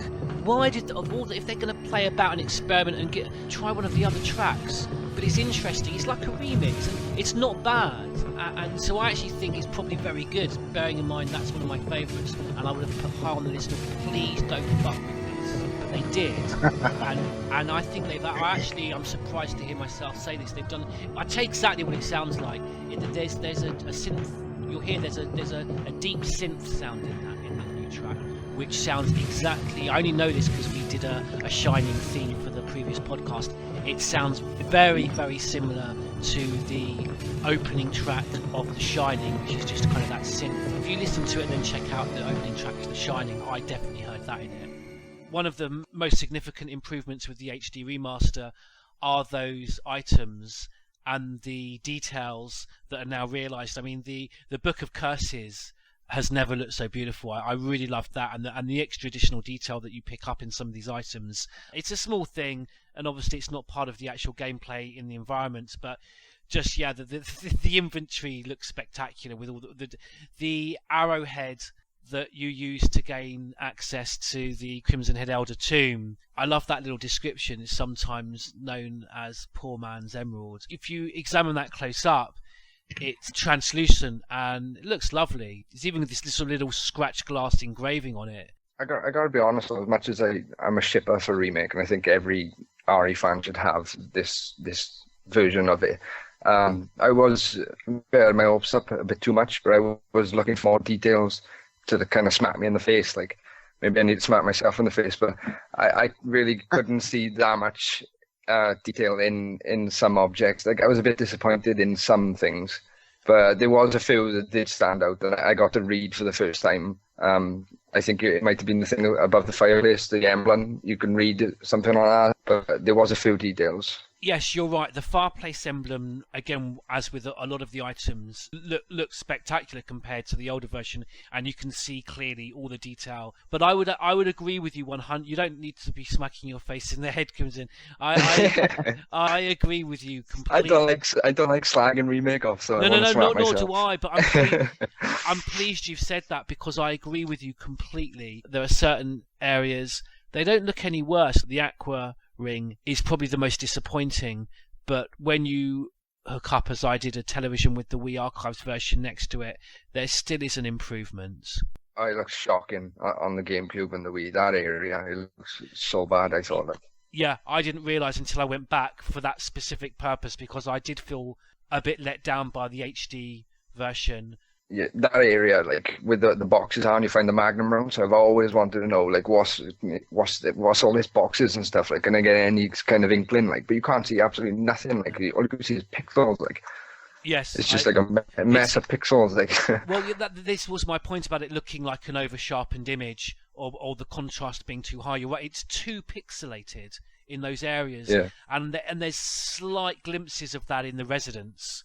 I don't think you get that anywhere in the mansion, slightly in the residence, very much so prominent across the Aqua Ring, which makes me think it's a shame that they didn't choose that area as one of the ones that they completely redid in polygon, as they did with the Crimson Head Elder tomb. If you think about it, though, isn't there water dripping in that area?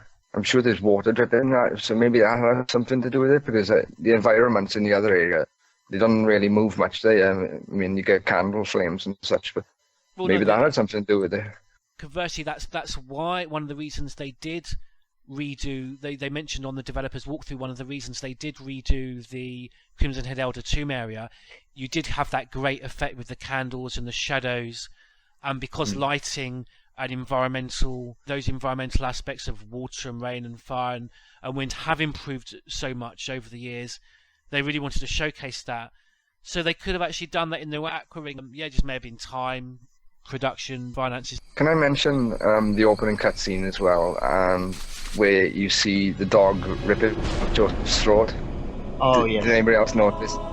That was gory, man. That was brutal. I'd never seen it like that before. It actually rips his head off. Like, I was happy with that, because on the GameCube you can't see what's going on. You just hear chewing and you see the dog's head, but in HD you see everything. You can see him rip his throat out, and then his head kind of drops to the side. Like, I'd never noticed that before, so that was more prominent now. Like, there is an issue I have with that scene. Listen up. When you see that scene where Joseph's being attacked by the dogs, have you noticed that there's two guns being fired at the same time by Joseph? He is firing a pump-action shotgun and a handgun at the same time. How is he able to do that when he's being mauled and having to pump his shotgun and fire his pistol? That's impossible, because if it's a pump-action shotgun, you have to pump it every time now. If you're dealing with a semi-automatic shotgun that fires 2 or 3 out at the same time, I understand, but it's a pump action. And he's using his samurai ace to shoot the dogs. And I don't know if there was something wrong with the technical value, but that's just not humanly possible. Honestly, you cannot do that. I know, and that's the first thing I caught when I played Remake. As soon as that scene played, you can hear him firing 2 weapons. He's being mauled by a dog, he's firing a shotgun that's pump action, and he's using a pistol. How is he doing that while being attacked? And that don't make sense. Have you ever thought that maybe it was Jill's handgun that was shooting because she ran out of ammo too? Well, the way she just stood there, just standing there. Yeah, if you look at Jill, she's pointing a gun, and she hear her clicking. She's clicking the gun because it's empty. It's Jill shooting the handgun. She empties the handgun into the dog, and then she's clicking, looking at it. Yeah, it was Jill. Yeah, I think I was going to bring that up because, he's firing a shotgun, but I believe that the handgun you were hearing was probably Jill shooting because she ran out of ammo, and it would have been for Chris saving her ass, we would have never seen Jill ever again. When they turn to Jill, it doesn't even look like she shot anything. She just pointed it there like, I don't know what to do. Yeah, she ran out of ammo, that's why. So, I mean, because it was already too late. The dog with the Joseph or whatever had already been eaten. He was dead already. If she had ammo, then she would have took a shot at the dog instead of stumbling backwards, but she was empty because she unloaded a clip into the dog. I think that when she saw Joseph getting eaten by the dogs, I think she panicked and she just pressed the trigger 15 times automatically and fired all her rounds out. That's what probably ended up happening. She panicked. Remember what they said about Jill? Jill dislikes any type of gun shooting. She'd rather use tactical methods to take out enemies instead of shooting at them. So maybe that's why she unloaded on the gun. That makes sense now, because in the remake, you cannot see her finger being moved because of how bad the graphics were in the details. In general, I think where the HD remaster really makes a viable and effective improvement are in the cutscenes, particularly the details in the character models, and I noticed this particularly when I ran the 2 televisions adjacent with the Wii version running and getting the same areas up on both screens. Again, what you forget when your character model for Chris or Jill is a little bit further away from you in the distance, other than effectively determining their gender and whether it is Chris or Jill, there's very little else you can make out. The quality is really quite ropey. You've got the beautiful pre-rendered backgrounds around them, but no, these character models are really sharp now. The character models are so much better now. They did look like they had like a layer of bloody blur over them before, but now it seems to be crystal clear. So that's much better. Did anybody else notice with the first zombie you see where you get a close up of his face when he turns his head? Did anybody else notice his eye was really glazed over? He's got like a layer of white skin on it, and you can see his eyeball move under the white skin. You can see him more prominently now. It's like a layer over his eye. It's my only criticism, really. Obviously, yes, you've got those slightly ropey areas, but I would rather suffer those than have had the whole game redone in polygon, which would have given us extra detail, but I think completely destroyed. I agree with the developers, completely destroyed the atmosphere of the game, and given us something very much like a Resident Evil 4 look. I didn't like the fact that the new font was just dull. The original font had a slight gothic feel to it. It looks so bloody just too formal. Yeah. Like kind of like office letter or something. Yeah, Like, that's exactly what it. Yeah. I thought that was a bit silly. Like I can't remember the way it was before, but I never had this problem with it before. So it must have been better. Like I don't know why they changed it. And so, to re-evoke a gothic atmosphere of dread, we greet back into the Spencer Mansion the voice of Barry Burton, Ed Smaran, who will now read, in character, exclusively for Crimson Head Elder, the Resident Evil Remaster HD file, The Researcher's Will, that Barry can be found reading during Jill's journey through the mansion. To lead us into this Barry Burton official character reading, I'll leave you with Jill, as she is about to stumble upon Barry's discovery.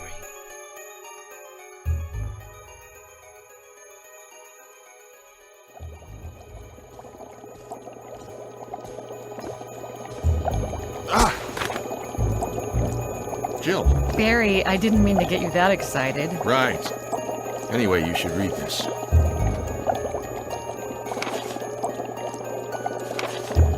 Researcher's Will. There's a letter, June 3rd, 1998.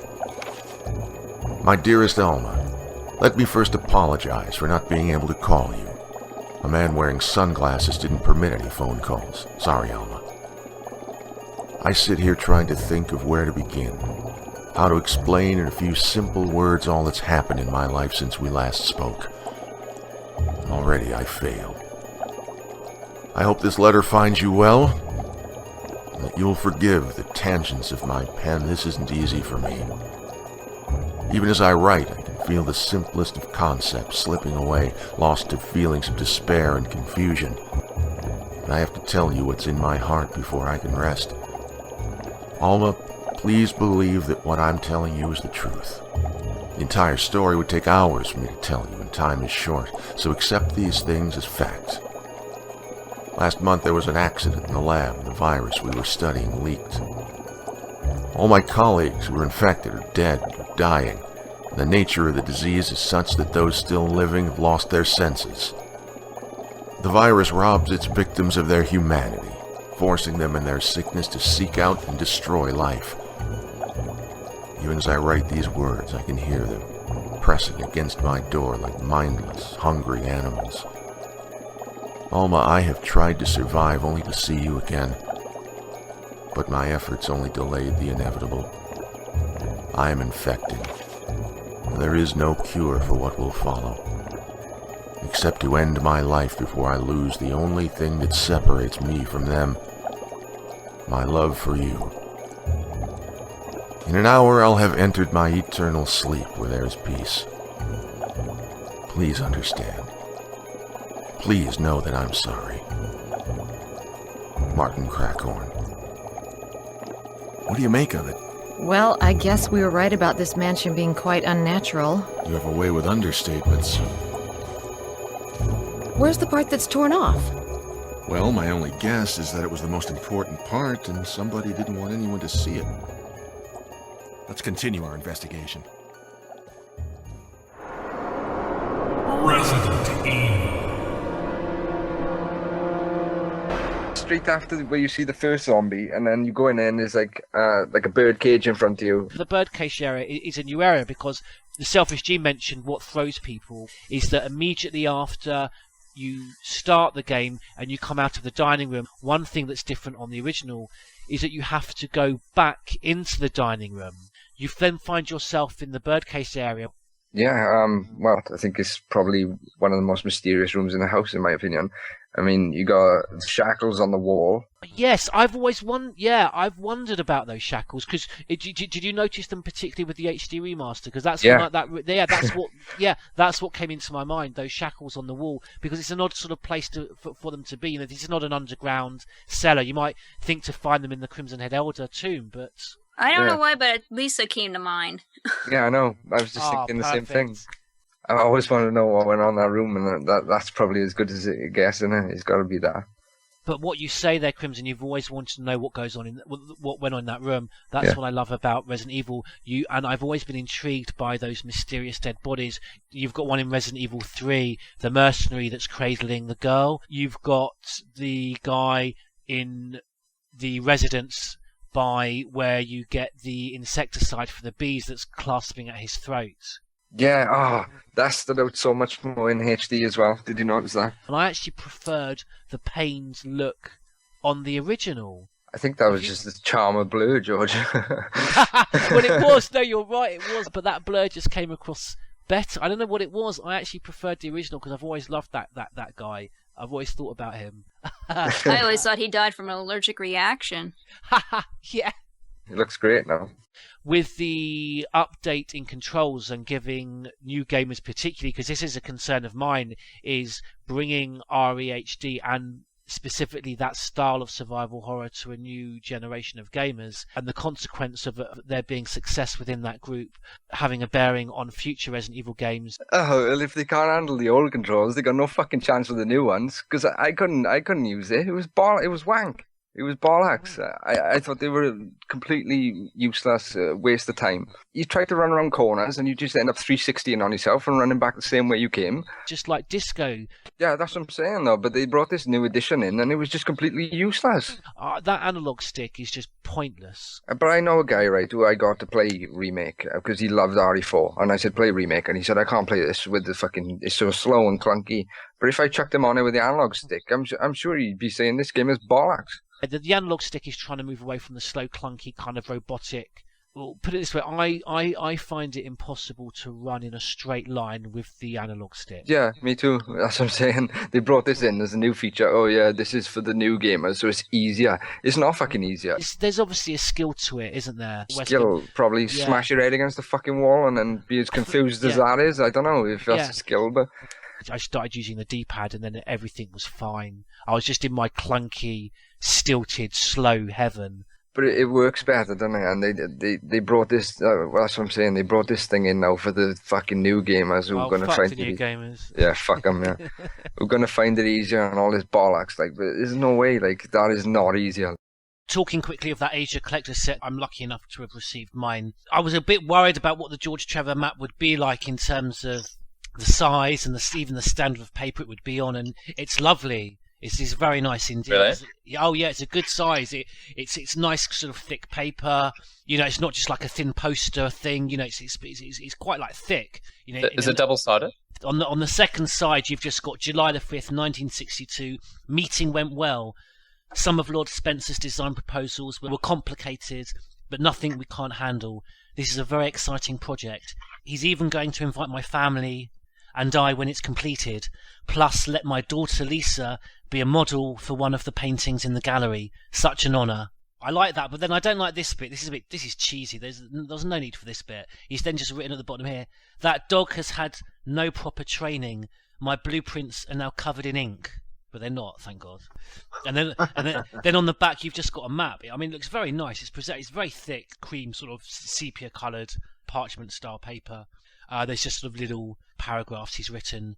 Update: changing construction companies due to start date will be pushed back. Going with Lord Spencer's recommendation. Just little things like that. Nothing, unfortunately, that you sort of could print as a little feature or addition to George Trevor's notes. In fact, the thing I just read before that's the most detailed of the lot. On the front, it's just little generic things like there's a line to one of the plans of the bedroom and it just says decorate with old paintings, custom order production clock, do something with the handle. So little references back to the game, like the puzzle with the grandfather clock in the dining room. And then he's just written here, tiger with blue and yellow eyes. There's an arrow pointing to the little storeroom where that puzzle is. But it's presented very nicely. Yeah, good. Yeah, it is. It sounds awesome. I'm so happy with it. I thought it was going to be a piece of crap, to be honest with you. I thought it was going to be just normal paper, but it turns it's got that map feel to it, which I love. The show must go on. It's not like we're out of this yet.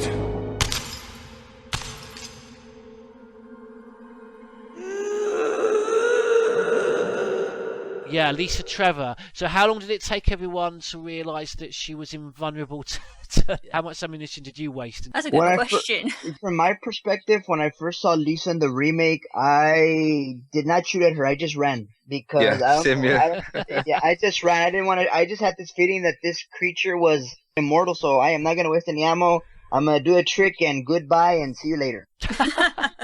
Yeah, I gotta agree. Same here. I just turned and bolted. Like I'm not used to what's this. This is new. She takes off half the fucking room. Like okay, I'm out of here. I just love the very first introduction to her when you're exploring the mansion behind a staircase in the main lobby. Yes. Oh yeah, when she's screaming and moaning. Yeah.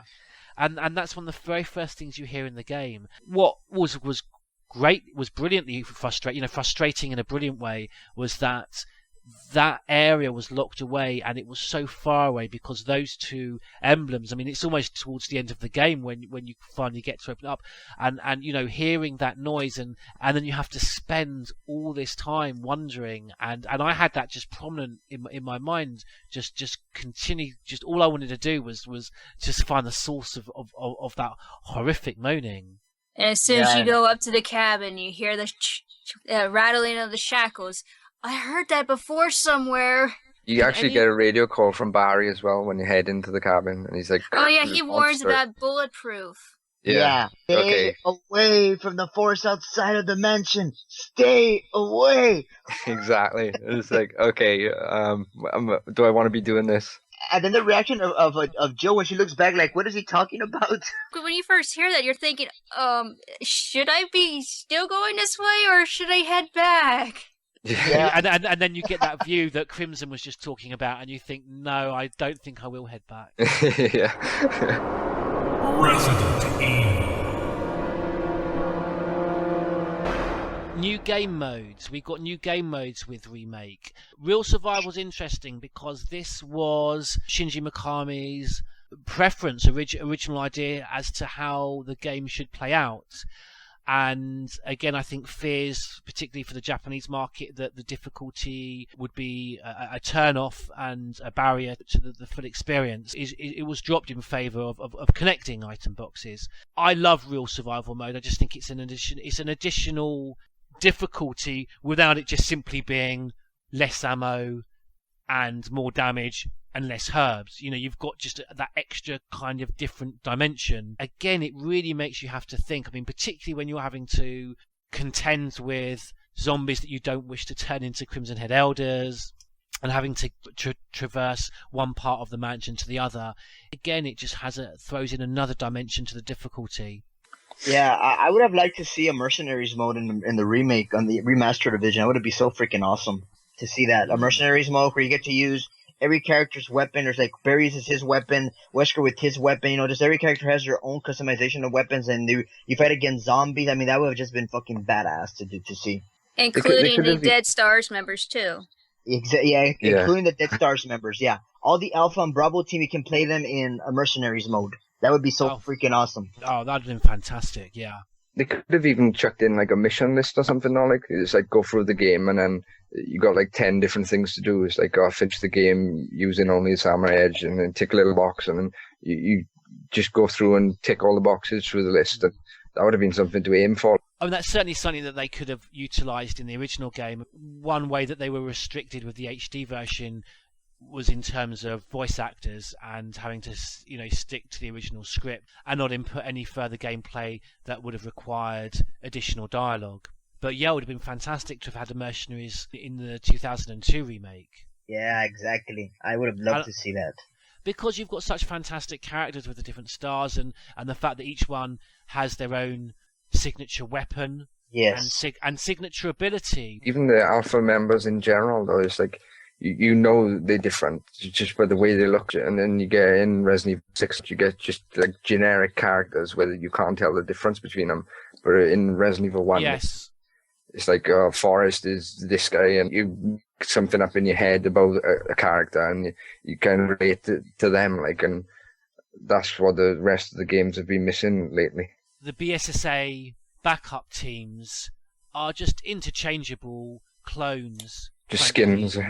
You're absolutely right. Whereas, and you've picked up on a point that Shinji Mikami made that he mentions for the original 1996 game, the characters 4 stars, he wanted to make original and each one have its own particular personality. But backstory, absolutely. I think he uses the word personality, but without making them too spectacular or affect the seriousness of the tone, which is one of the reasons why they dropped one of the characters that he refers to as the Eddie Murphy character.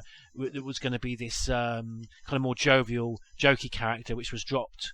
It reminds me of Predator, the film Predator, where you got all the different kinds of main cast. You got the guy with the machine gun playing, and then you got Dutch, and it's just like a good movie writing. And the original game, I think that's just good character setup.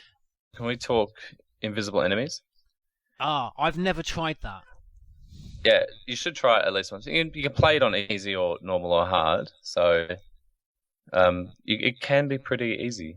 So there's sort of weird interactions. It's not impossible, and it's not unfair, if that makes sort of any sense. So zombies have reflections. Oh. So they don't have shadows. They don't cast shadows, but they cast reflections. So you know where you get the arrow out of the bust. Yeah, yes, one of the very first things. So the mirrors at either end of that corridor, you can actually see the zombies in. So you can fight through the mirrors. I wonder if that's a gameplay mechanic specifically for that purpose, because it's funny you say that. The other night, and just noticing things more in particular with the HD upscale, and I was looking at every decorative item, because a lot of them are quite eccentric and curious, and I did wonder why particularly place a mirror in that little just sort of unassuming area, a full-length mirror there. It seemed kind of almost out of place. Well, you can see around that corner, yeah. I guess it was, in the main game, you can see the zombie around that corner, invisible or not. It sort of draws your attention to the environment in some ways. So if you've got the mode unlocked, what you can do, just go to the main hall and let the dog in through the front door. and you'll see the reflection of the enemy on the marble surface. Now, did you even know that the main hall marble surface was reflective? No, well, I don't think no. But you'll notice that detail if the enemies are invisible. You sort of start to look through the environments of ways to of course work this around. And how often can you rely on that? Not a lot. So I think in the zombie that comes out of the bathtub, I thought, surely there's something reflective in here, but I don't think you really get a good camera angle to use that. And it's such close quarters, he grabs you pretty much straight away. Yeah, because there's a mirror in the room, but in the lab area, there's a few puddles on the ground where you can actually see zombies reflected. Which, if you're playing the game normally, you just don't notice those details. No, It's actually it's nearly worth one playthrough just on easy.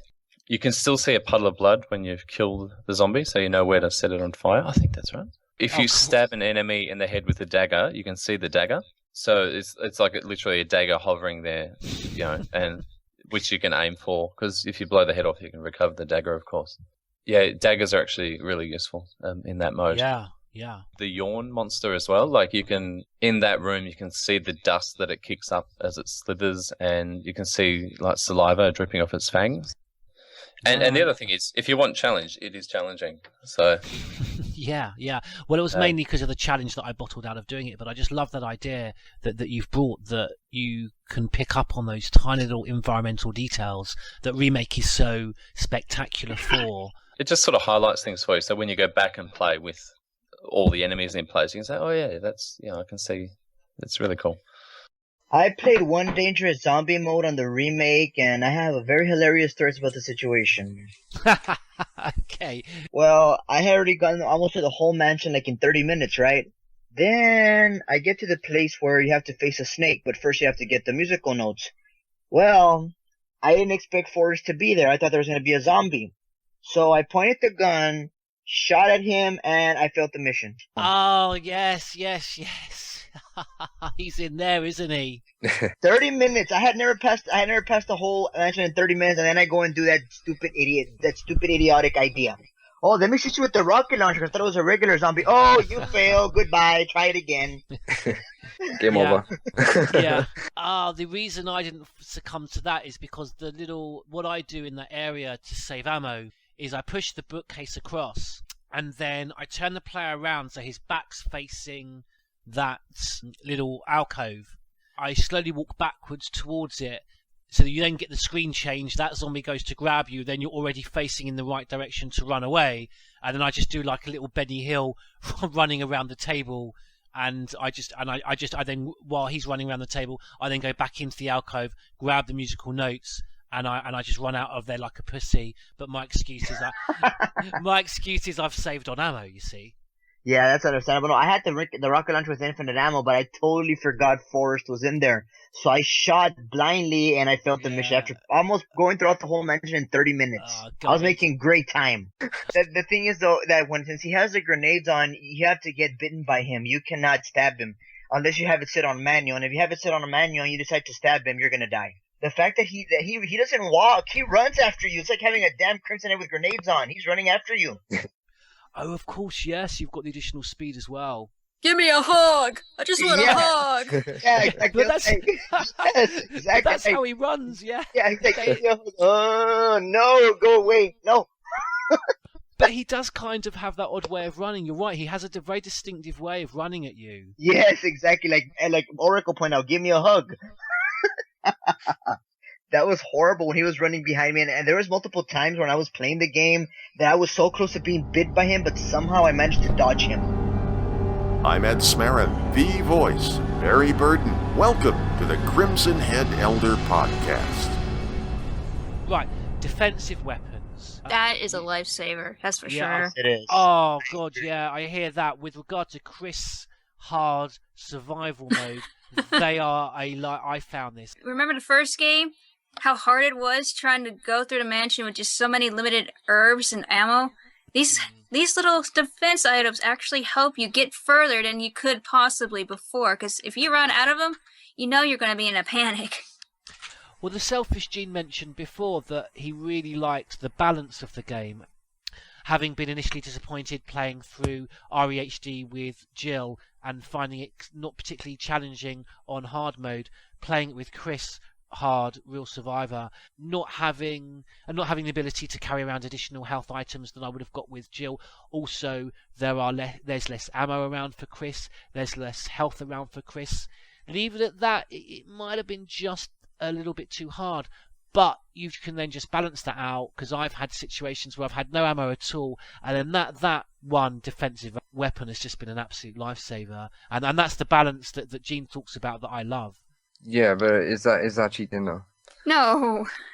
Is that what the original was all about? It's about being out of ammo. It's about being bitten and not being able to cheap out. I don't know.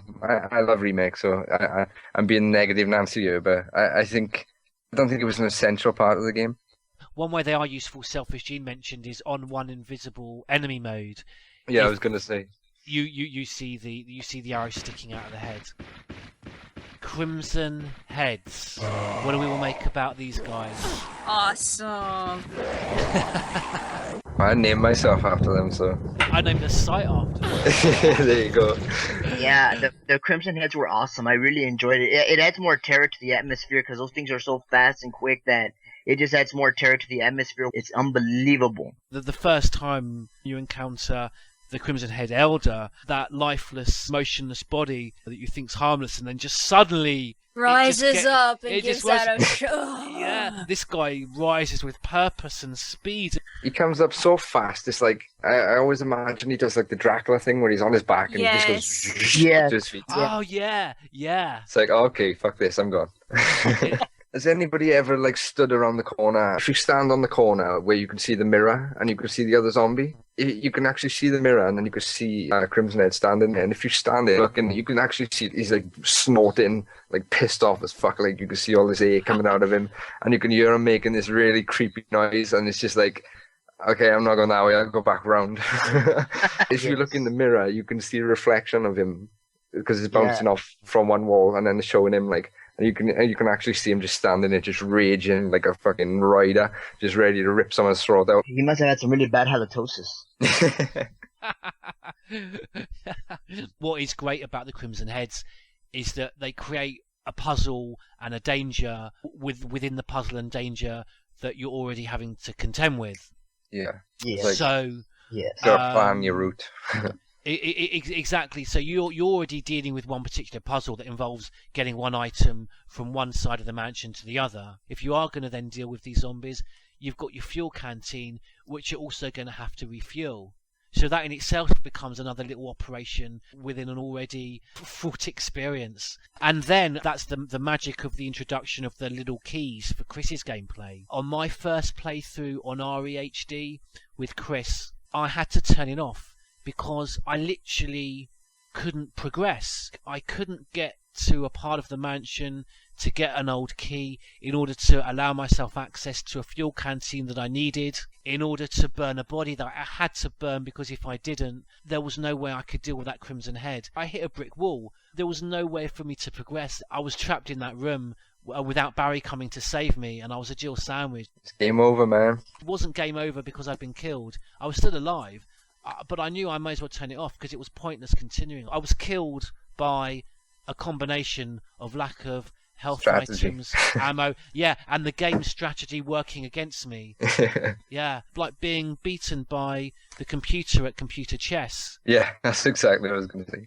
Checkmate, like the chessboard in that additional room. Oh, yeah. Just come up, you're fucked. Yeah. It knows. It looks at my inventory. It knows that I can't. It knows I haven't got any old keys. I can't get refueled. It should just come up. Yeah, you're fucked. If you guys who are a lot younger than me, if you ever want to experience the quality of a very badly copied 70s, early 80s porn movie on a VHS cassette. That maybe where we going? I like where this is going. Yeah. If you really want to recreate that quality, just watch the HD remaster recreation of the cutscene that you get when you drain the water with the crank. That is just atrocious. It's no different to the original, which was appalling anyway. I just skipped it. I give it a second. I thought, okay, fair enough, and skipped it. I mean, if you've put all your hard work into this project, I mean, why would you want to embarrass it?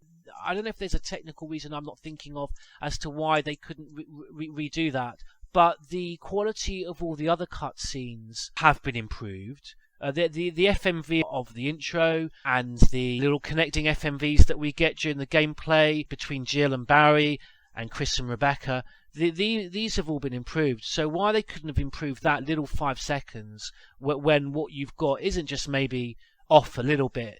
I mean, it's just atrocious. I don't know why they've left that in. It's because they're fucking lazy, that's why. Because Capcom have become lazy and complacent. The files in RE6, and half of them in the game, and half of them are online. I mean, what the fuck? What kind of bullshit is that? Like, that's just pure laziness. We'll be here all night, man. Listen, I will do a separate podcast with you guys just on what's wrong with Resident Evil 6, which will be quite... Oh my god, that's gonna be all night. We'll be here all fucking week, George. As far as a port goes, I mean, I find it hard to score it low because it's my favourite game of all time. They could have done so much more with it. For starters, they could have done everything right. You know, you don't fucking change some cutscenes and not others, and you don't change some areas and not others. You do the whole thing. If it had all been polygons like Resident Evil 4, you would have lost a lot of the atmosphere and feel of the original game. I thought that area looked great, and they probably should have done the rest of the game like that.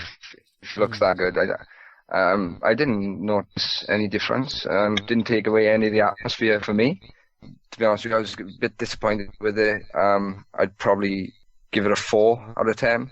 Oh. Yeah, there's some things I like, but there's a lot of things I didn't like. And when you got a game that's perfect, like Remake, you either do it right or you do it wrong, and I think they did it wrong. They fucked up a few things. It's like if you're remaking a classic movie, you don't change what's right with it. You just make it better, and they didn't make it better overall. They did like 90% of the game. It's just fucking lazy. Yeah, I'm giving them a 4. I don't disagree actually with anything that you've just said. It's really exactly how I feel. Although I don't necessarily think that they did as lazy a job. But there were nice touches. and areas that they have redone, and you can see where they've spent a lot of time. The area outside where you find Forest Body, some of those outside areas in particular, they've redone plant textures and models. I think particularly the outside areas look fantastic. Actually, I think of all the areas that have benefited the most, I think the outside areas have. Mark out of 10, I would give it 6, and nothing higher for all the reasons that you gave, Crimson. I think we're all pining for some DLC. Well, Enrico, I mean, a lot of people criticize Resident Evil 0 for not being Enrico's journey to the mansion. How fantastic to play as Enrico through the mansion. Yeah, it's all these kind of things which I am really interested in, and I honestly couldn't give two shits about Revelations 2 or Resident Evil 7. Just give me like an hour's worth of a mini mission, and I'd be happy. From the horror of the Spencer Mansion to the terror of the Raccoon City streets, as we now join the Selfish Gene back from Universal Studios Japan, having reviewed for us live from Japan the Scream Park attraction Biohazard The Real 2 for our previous podcast. He now joins our panel with a further comprehensive review.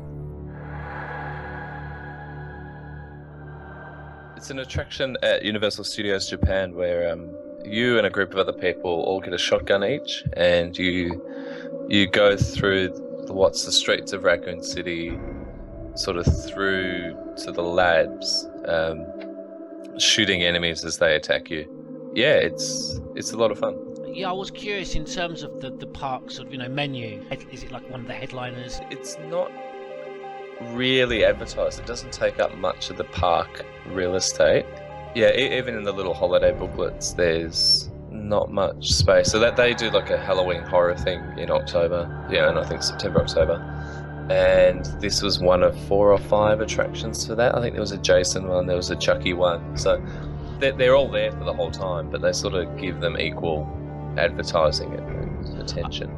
And what's the method for shooting? It's not paintball, is it like laser gun or? The shotguns were Tokyo Marui, who do all the Samurai Edge replica firearms that you can actually Tokyo buy. Marui, yeah. Yeah, so they had some good weight to them. They felt good. Yeah. But actually, on the second time, my gun sort of seized up, was a bit unreliable. Yeah, the guns felt good. So that was, I think, the big differentiation point from the real 1. I think you only got a pistol in that, and the real 2, which the big selling point of this one has been the shotgun. And so they don't fire a projectile. They sort of make this click sound, and they had like an ammunition counter on the top as well as like a health bar in lights. So you had 30 shots. So like some of the enemies and things around had like LEDs. So I guess it gets information from light. And so there was a little checkpoint a couple of times, sort of a third of the way through, where there's a green herb light, and you point the gun at that, and your health goes up. And there was also like an ammo box a third of the way through, where if you sort of point the gun inside, your bullets increase. What was the sort of the standard of makeup for the zombies? All the costumes were awesome. All the costumes were awesome. Yeah, so at the start there's sort of zombies, and there's 1 or 2 points where you shoot zombies and they sort of go back against the wall and slump over, and there's a bright neon sort of orange-red light of blood splatter behind them. So they have an effect that they've actually been shot. Another sort of really cool thing that they did, especially in that first streets area, there's one part where you get into this tiny room, like a deli, where you're on one side and there's a counter, and then sort of zombies come through and pop up. But sort of as we went through, a park staff person, who most of them are dressed in UVCS, they're the ones who send you room to room. It must have been a staff person dressed in normal clothing, because one of the zombies obviously singles out and grabs this person out of our group and drags them across the counter. Oh, cool. There's an alley where it's like a U shape, where you just go up one end and back down the other, and there's a chain mesh fence in it, and then the last person in there is staff, I guess. And then so a zombie, as you're waiting for the door to open, as the UVCS is briefing you, It's all in Japanese. I can't tell you what they say. A zombie comes up and grabs the last person and drags them back into the area previous, and then that's what makes the UVS person say, just run, just go, and then so they maintain a sense of urgency through it, which is pretty awesome. Yeah, that's good. That it was really well crafted like that. That's kind of really what you want, because a lot of these things can feel quite stilted, and the general theme is all there. Biohazard, virus outbreak, but in terms of translating it across to a formatted, structured theme park experience, it can come across tacky and and artificial. So that's something that I would have really wanted to have seen. That's really good. You said, that sense of urgency. Right towards the end, in the sort of second last room, I think. So in the labs, there's a UVCS member who's telling you, what to do in the next room, where to go, and then a zombie attacks them, and then just starts screaming, just go. Which is sort of, actually, because we went on it twice, that's sort of the only bit that didn't quite work. Because as soon as everyone saw that zombie, they started shooting it when you're meant to actually go to the next room. But they still got this real sense of urgency through it, which was really cool. They kept the classic soundtrack.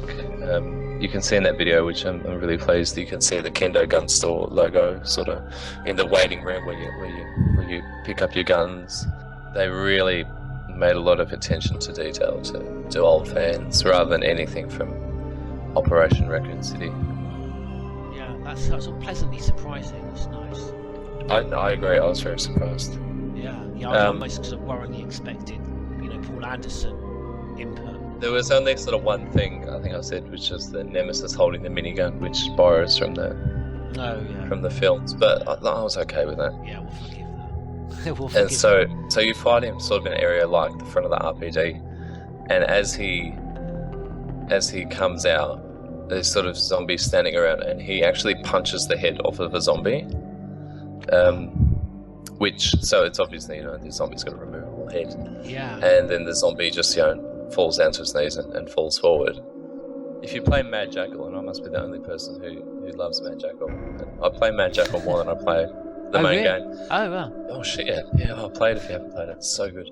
But there's actually a point in that where, because there's rooms with Nemesis and zombies, and if he gets blocked by a zombie, he'll punch his head off to get to you. Oh, cool. Now, I don't know how, that's a really obscure reference, if that's what they've gone for, but... So you get to the lab area, and all the zombies there are naked, which was fantastic. Just that's the sort of attention to detail. I said to my friend I went with, I said, that means nothing to you, that's entirely incidental, but for someone like me, that's just so cool to see. Yeah, absolutely. This was fantastic. I had such a good time. So then, in the labs, there's the tyrant from RE1 who breaks out of his enclosure and starts to chase you, and so you just sort of run to the next area. How do they deal with the physical presence and height of the tyrant? Is that sort of all there? I think it was a big actor. Yeah. But then on top of that, he was actually elevated on a stage. His stage was parallel to where we walked. There was no barrier in between, but he was always elevated, which I didn't think about until you mentioned it, but I'm sure it was deliberate. To give him a bigger presence. Yeah. And so once he's out, you shoot him a few times, and then you run. And then you sort of run through this couple of big connected rooms. There's details there. So there's zombies in tubes and things like that. And there's also Mr. X, strapped to a table, which is on an angle against the wall, with iron shackles on. And then, sure enough, the zombies break out, and Mr. X breaks off the table and sort of comes into the next bigger room, and you shoot him. And then sort of zombies come from other areas. And all the time, how as a player are you taking damage? Is it in terms of the zombies just touching you, making contact? It seemed pretty arbitrary. So you have red lights on your gun. By this point, some people already had none left. Right. And apparently it's based on proximity. I don't know. Okay. Don't quite know. I'll tell you my theory on it at the end. But so you shoot Mr. X enough, and then he sort of staggers around this corner, and then someone comes out in a giant super tyrant costume, which also looked pretty awesome. He was huge, and as he comes out, there's a UBCS member who is like just nearby, which he turns and skewers, and then like lifts off the ground. So I guess you look at it, and the UBCS person's like on a sliding panel against the wall that you don't notice until. I didn't notice until the second time how they sort of did the illusion, but he stabs through with the claws and then lifts, and this panel behind actually lifts. Then he sort of withdraws his claws and turns on you. Yeah, the production values sound pretty high. This was really good. Like as all the costumes, the little things like the enemy entrances and the civilians being attacked. All those little things just really add to it. Yeah, it was pretty awesome. Yeah, it was really great. Yeah, online there's not a lot about it. Even on the USJ website, they don't have a lot. No, and you can't read into, like, if I saw the new UBCS logo and I saw even just using the new font from Resident Evil 6, if I saw stuff like that, I'd be a bit wary. But there was just nothing. I really had no big expectations. Yeah. Having the remake HD announcement recently gave me high hopes that it'd be more based on that. They did a TV commercial in Japan. The production, even in just that ad, looks awesome. It's a 15-second TV spot, but it just looked really great. Like, better than any way they advertised the games recently. Even the food is themed, like, so the paper that they give you the food on is a copy of the Raccoon City Times. And like, even in the green herb drink, there's little golden jelly stars. Yeah, that's so cool. Like, they didn't have to be stars, but they were, and it was just that little detail. Is really what made it awesome for me. And to conclude tonight's Crimson Head Elder podcast is our exclusive interview with the voice of Barry Burton, Mr. Ed Smarren. I'm Ed Smarren, the voice of Barry Burton. Become a resident at Crimson Head Elder, the Resident Evil tome, or you may just find your Resident Evil passion falls as flat as a Jill sandwich.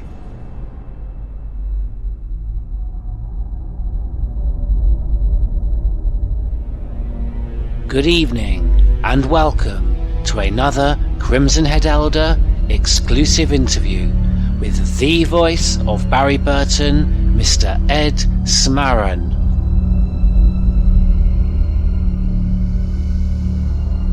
I'm Ed Smarren, the voice of Barry Burton. Welcome to the Crimson Head Elder podcast. Good evening, I'm George Trevor. I would like to welcome Crimson Head Elder residents and the whole Resident Evil community to this exclusive interview with our very special guest, Ed Smarren, the iconic voice that brought Barry Burton, Resident Evil's most emotionally torn characters, into the hearts of many. And if I may say, you have animated Barry's character into a presence that is held in great affection by the community. Ed, welcome. Thank you so much. Hello, everybody.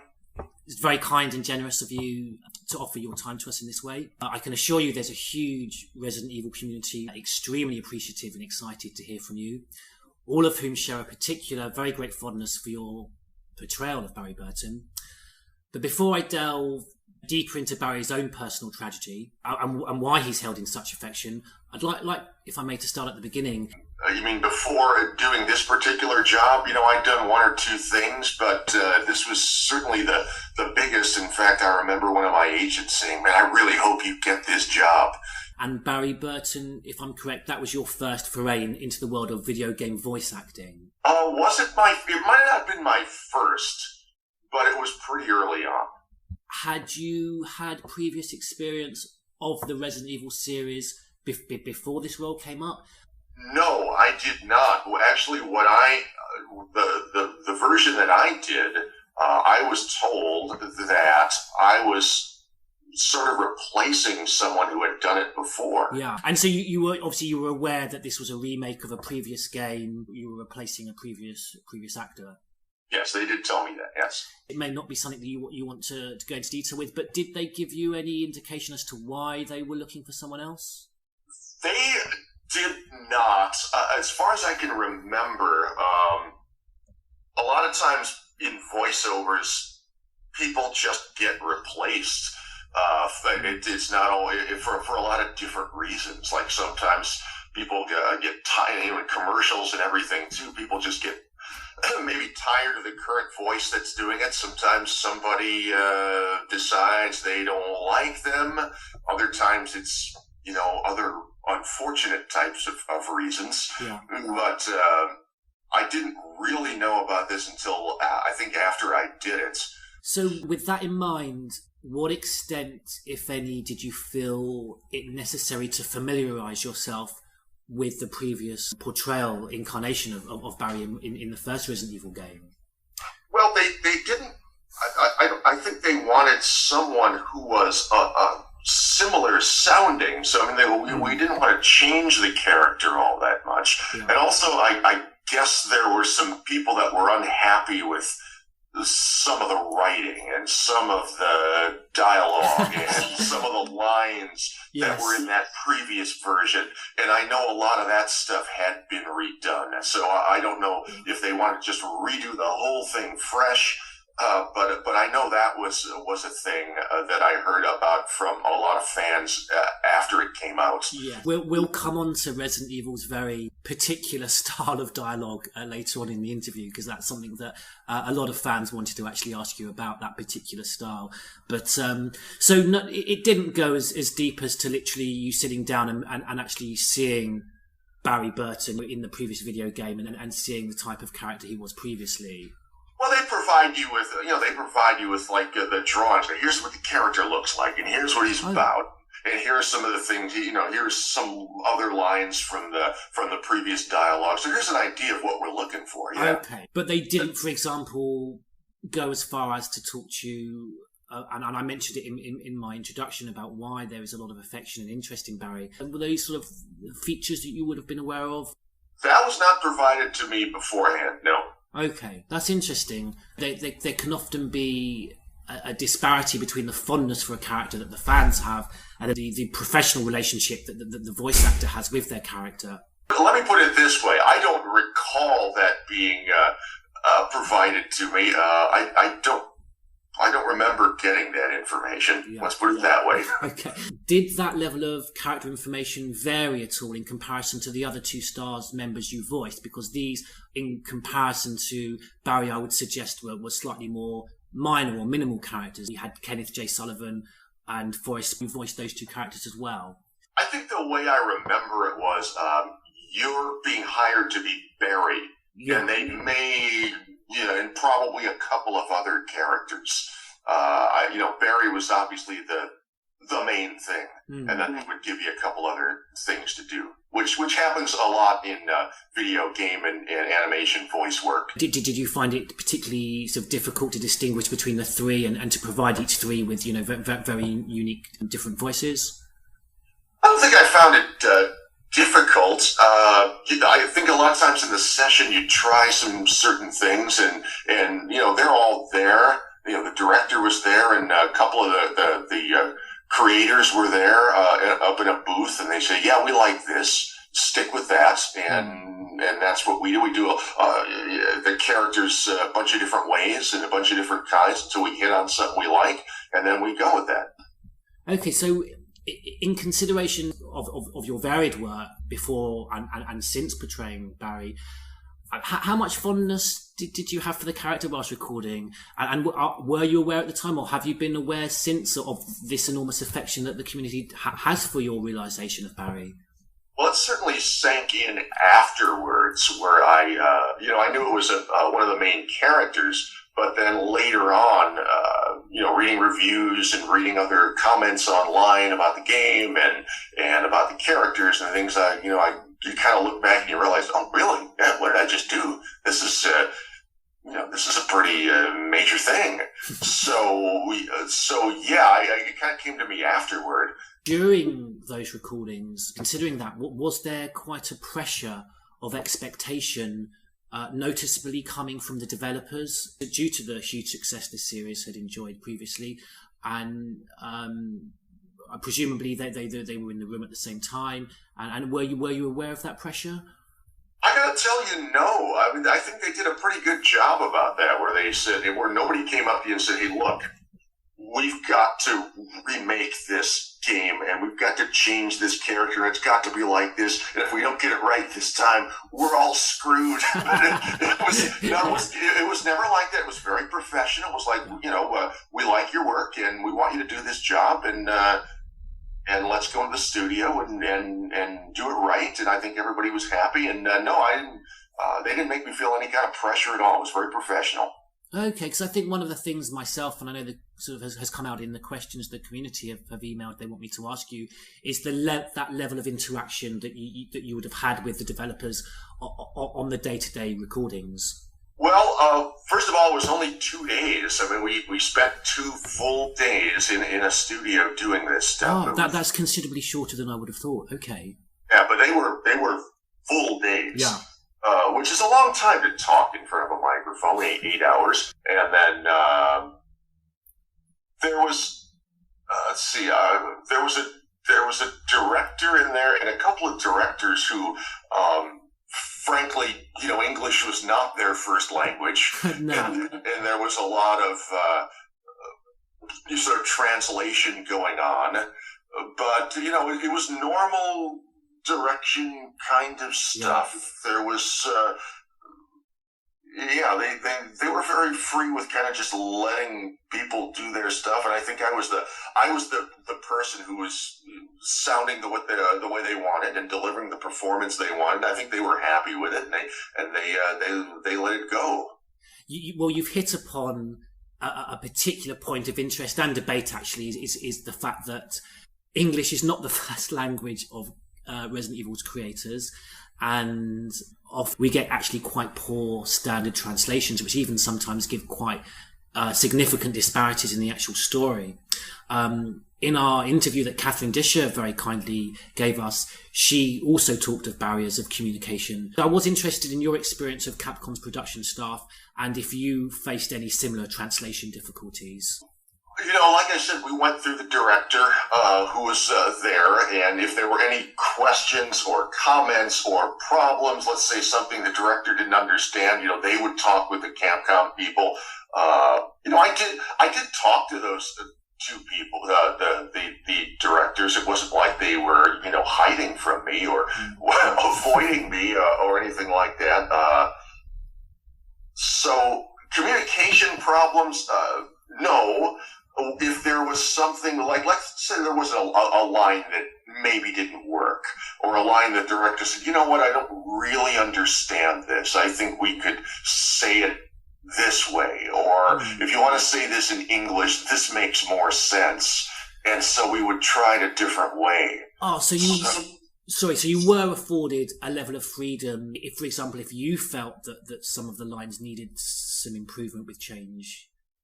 I don't remember if that happened. It might have, and I'm going to say if it did, I'm going to say they were probably pretty okay with it.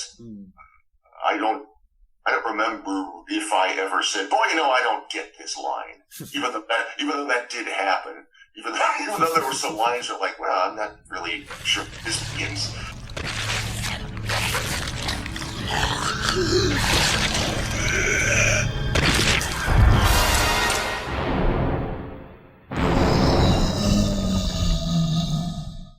Barry! What is it? Look out! It's a monster! Let me take care of it!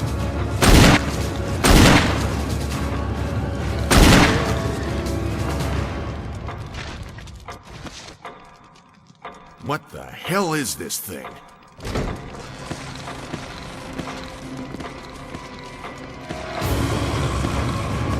You! Freeze! Get away from him, Jill! He's insane!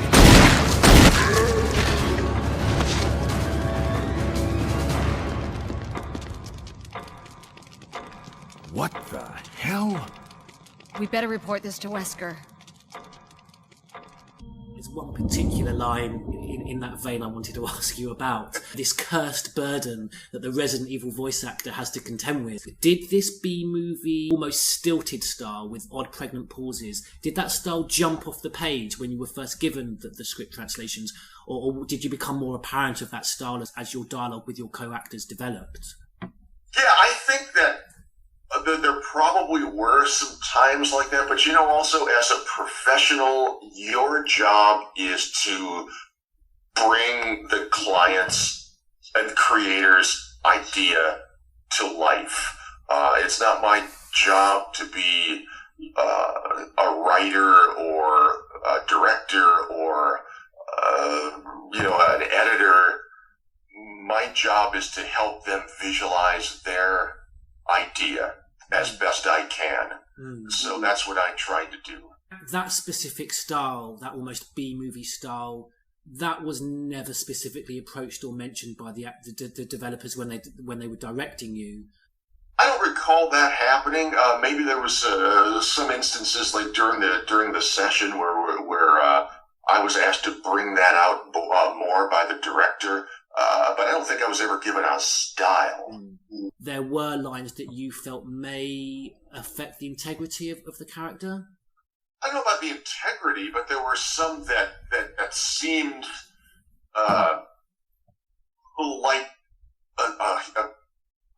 not in the manner of normal speaking, let's say, or some I don't want to say, they weren't really cliches. They were more like, well, there's some metaphors or whatever that people don't usually talk like this. So in that respect, probably. Jill, don't scare me. Speak for yourself, Barry. What are you doing here? Yeah, well, I think you should take a look at this. I warn you, though, it's not pretty. It's forest.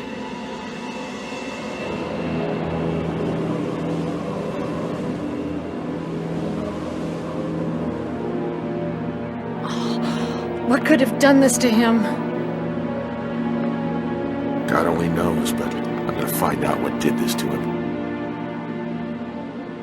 Jill, could you investigate other areas? Yeah, sure. Jill, this is no longer useful, the forest. We don't know what's going to happen. Take it with you. I still can't believe it. My next two questions may be a little unfair, and with the privilege of hindsight. Would you change any subtle cadence or tone to Barry's sort of dialogue, to his statements or to his responses? But as I say, that time has passed since that. Well, I think that's probably a common thing, at least for me. After you've done something and now you've seen it produced and you've seen people's reactions to it and you've seen communities' emotional feelings towards something, and you can always think of, wow, if I'd have known this then, I might have done it this way, or I might have played this scene this different way. So I guess there's always some kind of a hindsight of some sort, yeah. And you're being very polite, because I was going to draw you onto a particular scene from Resident Evil. This ties in with a question lots have asked, as if there are particular lines that still resonate with you, if you have any particular lines that you remember. On the subject of bad lines, one that resonates with the whole community is the scene where Barry frees Jill from the impending doom of being squashed by a descending ceiling. I don't know if you recall this scene at all. She's locked in a room similar to that sort of scene in Star Wars where they're in the garbage compactor, but the ceiling is coming down on Jill, and just at the last moment Barry shoots the door handle and gets her out the room with a very, very famous line. That was a close one. A second later, you would have fitted nicely into a sandwich. I do remember some of these, yeah. So, yeah. Yeah, which is a slight improvement on the original, which was, that was too close, you were almost a Jill sandwich. But I have to tell you that line is infamous throughout the community.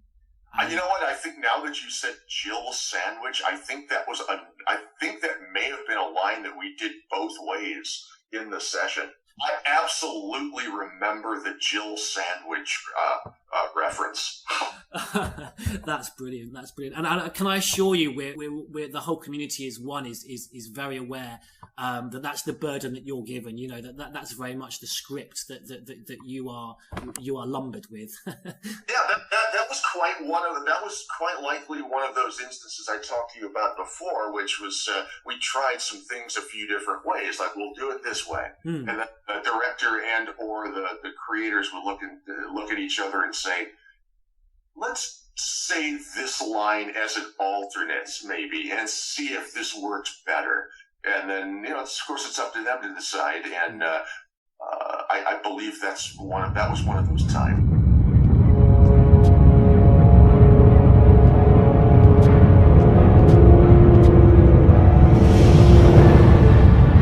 Oh God, what did I do now? Wesker! Barry! Help! Jill, you in there? Barry? Get me out of here! The door's jammed! Stand back!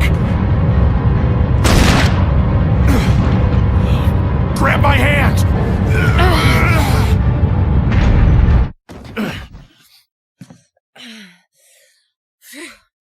Barry. That was a close one. A second late, you would have fit nicely into a sandwich. Really? Thanks. But Barry, didn't you say you were going back to the dining room to find other clues? I'm glad and all, but why are you here? I just had something I wanted to check. Anyway, we should get back to searching for Wesker and Chris. Thanks, Barry. I owe you one. Don't mention it. Well, I stuck with what was on the page, unless I was told to do something a little differently. I mean, the only thing I would change would be, an emotion or an inflection or a feeling behind or any of that sort of motivation. Just actor stuff, not writer stuff. I mean, that brings me on to my last question, which was whether you would like the opportunity to voice Barry in further Resident Evil games.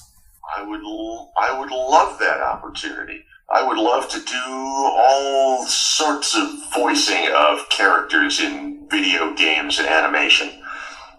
So yes. Getting back to that obviously strong reliance on trying to get a character through with just the cadence and tone of your voice. I imagine that might be a frustration or quite a barrier to get past in really trying to bring your character to life. It can be. It just depends on a number of things. I think in a major character that you're playing through an entire project, that's the character that you have. And, there's as with any other human being, there's a range of emotions that person has and a range of feelings and widely vary from that. And I think you get into a zone and, here's what we know about Barry, and here's his background, and here's his situation, and here's his emotional state at such and such a particular time, and you go with that, hopefully based on the situations that character encounters within the story you're trying to tell, and you work with that. Well, Ed, thank you very, very much. You truly are the one iconic voice of Barry Burton, as I said, who really is one of Resident Evil's most discussed, loved, and heartfelt characters. He's one of the most talked about, emotionally dynamic character backgrounds, and you voiced him with considerable presence, which befitting of that backstory. So Ed, thank you very, very much from me and the whole Resident Evil community for being so agreeable and generous during this entire interview process. That's very nice of you to say, and I was happy to do it. It was nice meeting you, and I'm very appreciative of everybody all over who has been a fan of the show, and it was nice talking to you all. Barry. Jill, Got any good news? Other than I'm still alive in this madhouse? No. Can't say it's much safer here either. We'd better secure our escape route first. There's gotta be a back door somewhere. All right then, let's split up again. Hey, hold on a sec. Look what I've found. What? A can of fizz. It's sure to yellow and mellow those things. It's yours. Hopefully you won't have to use it. What about you? Oh, don't worry. I like the buddy system we have here.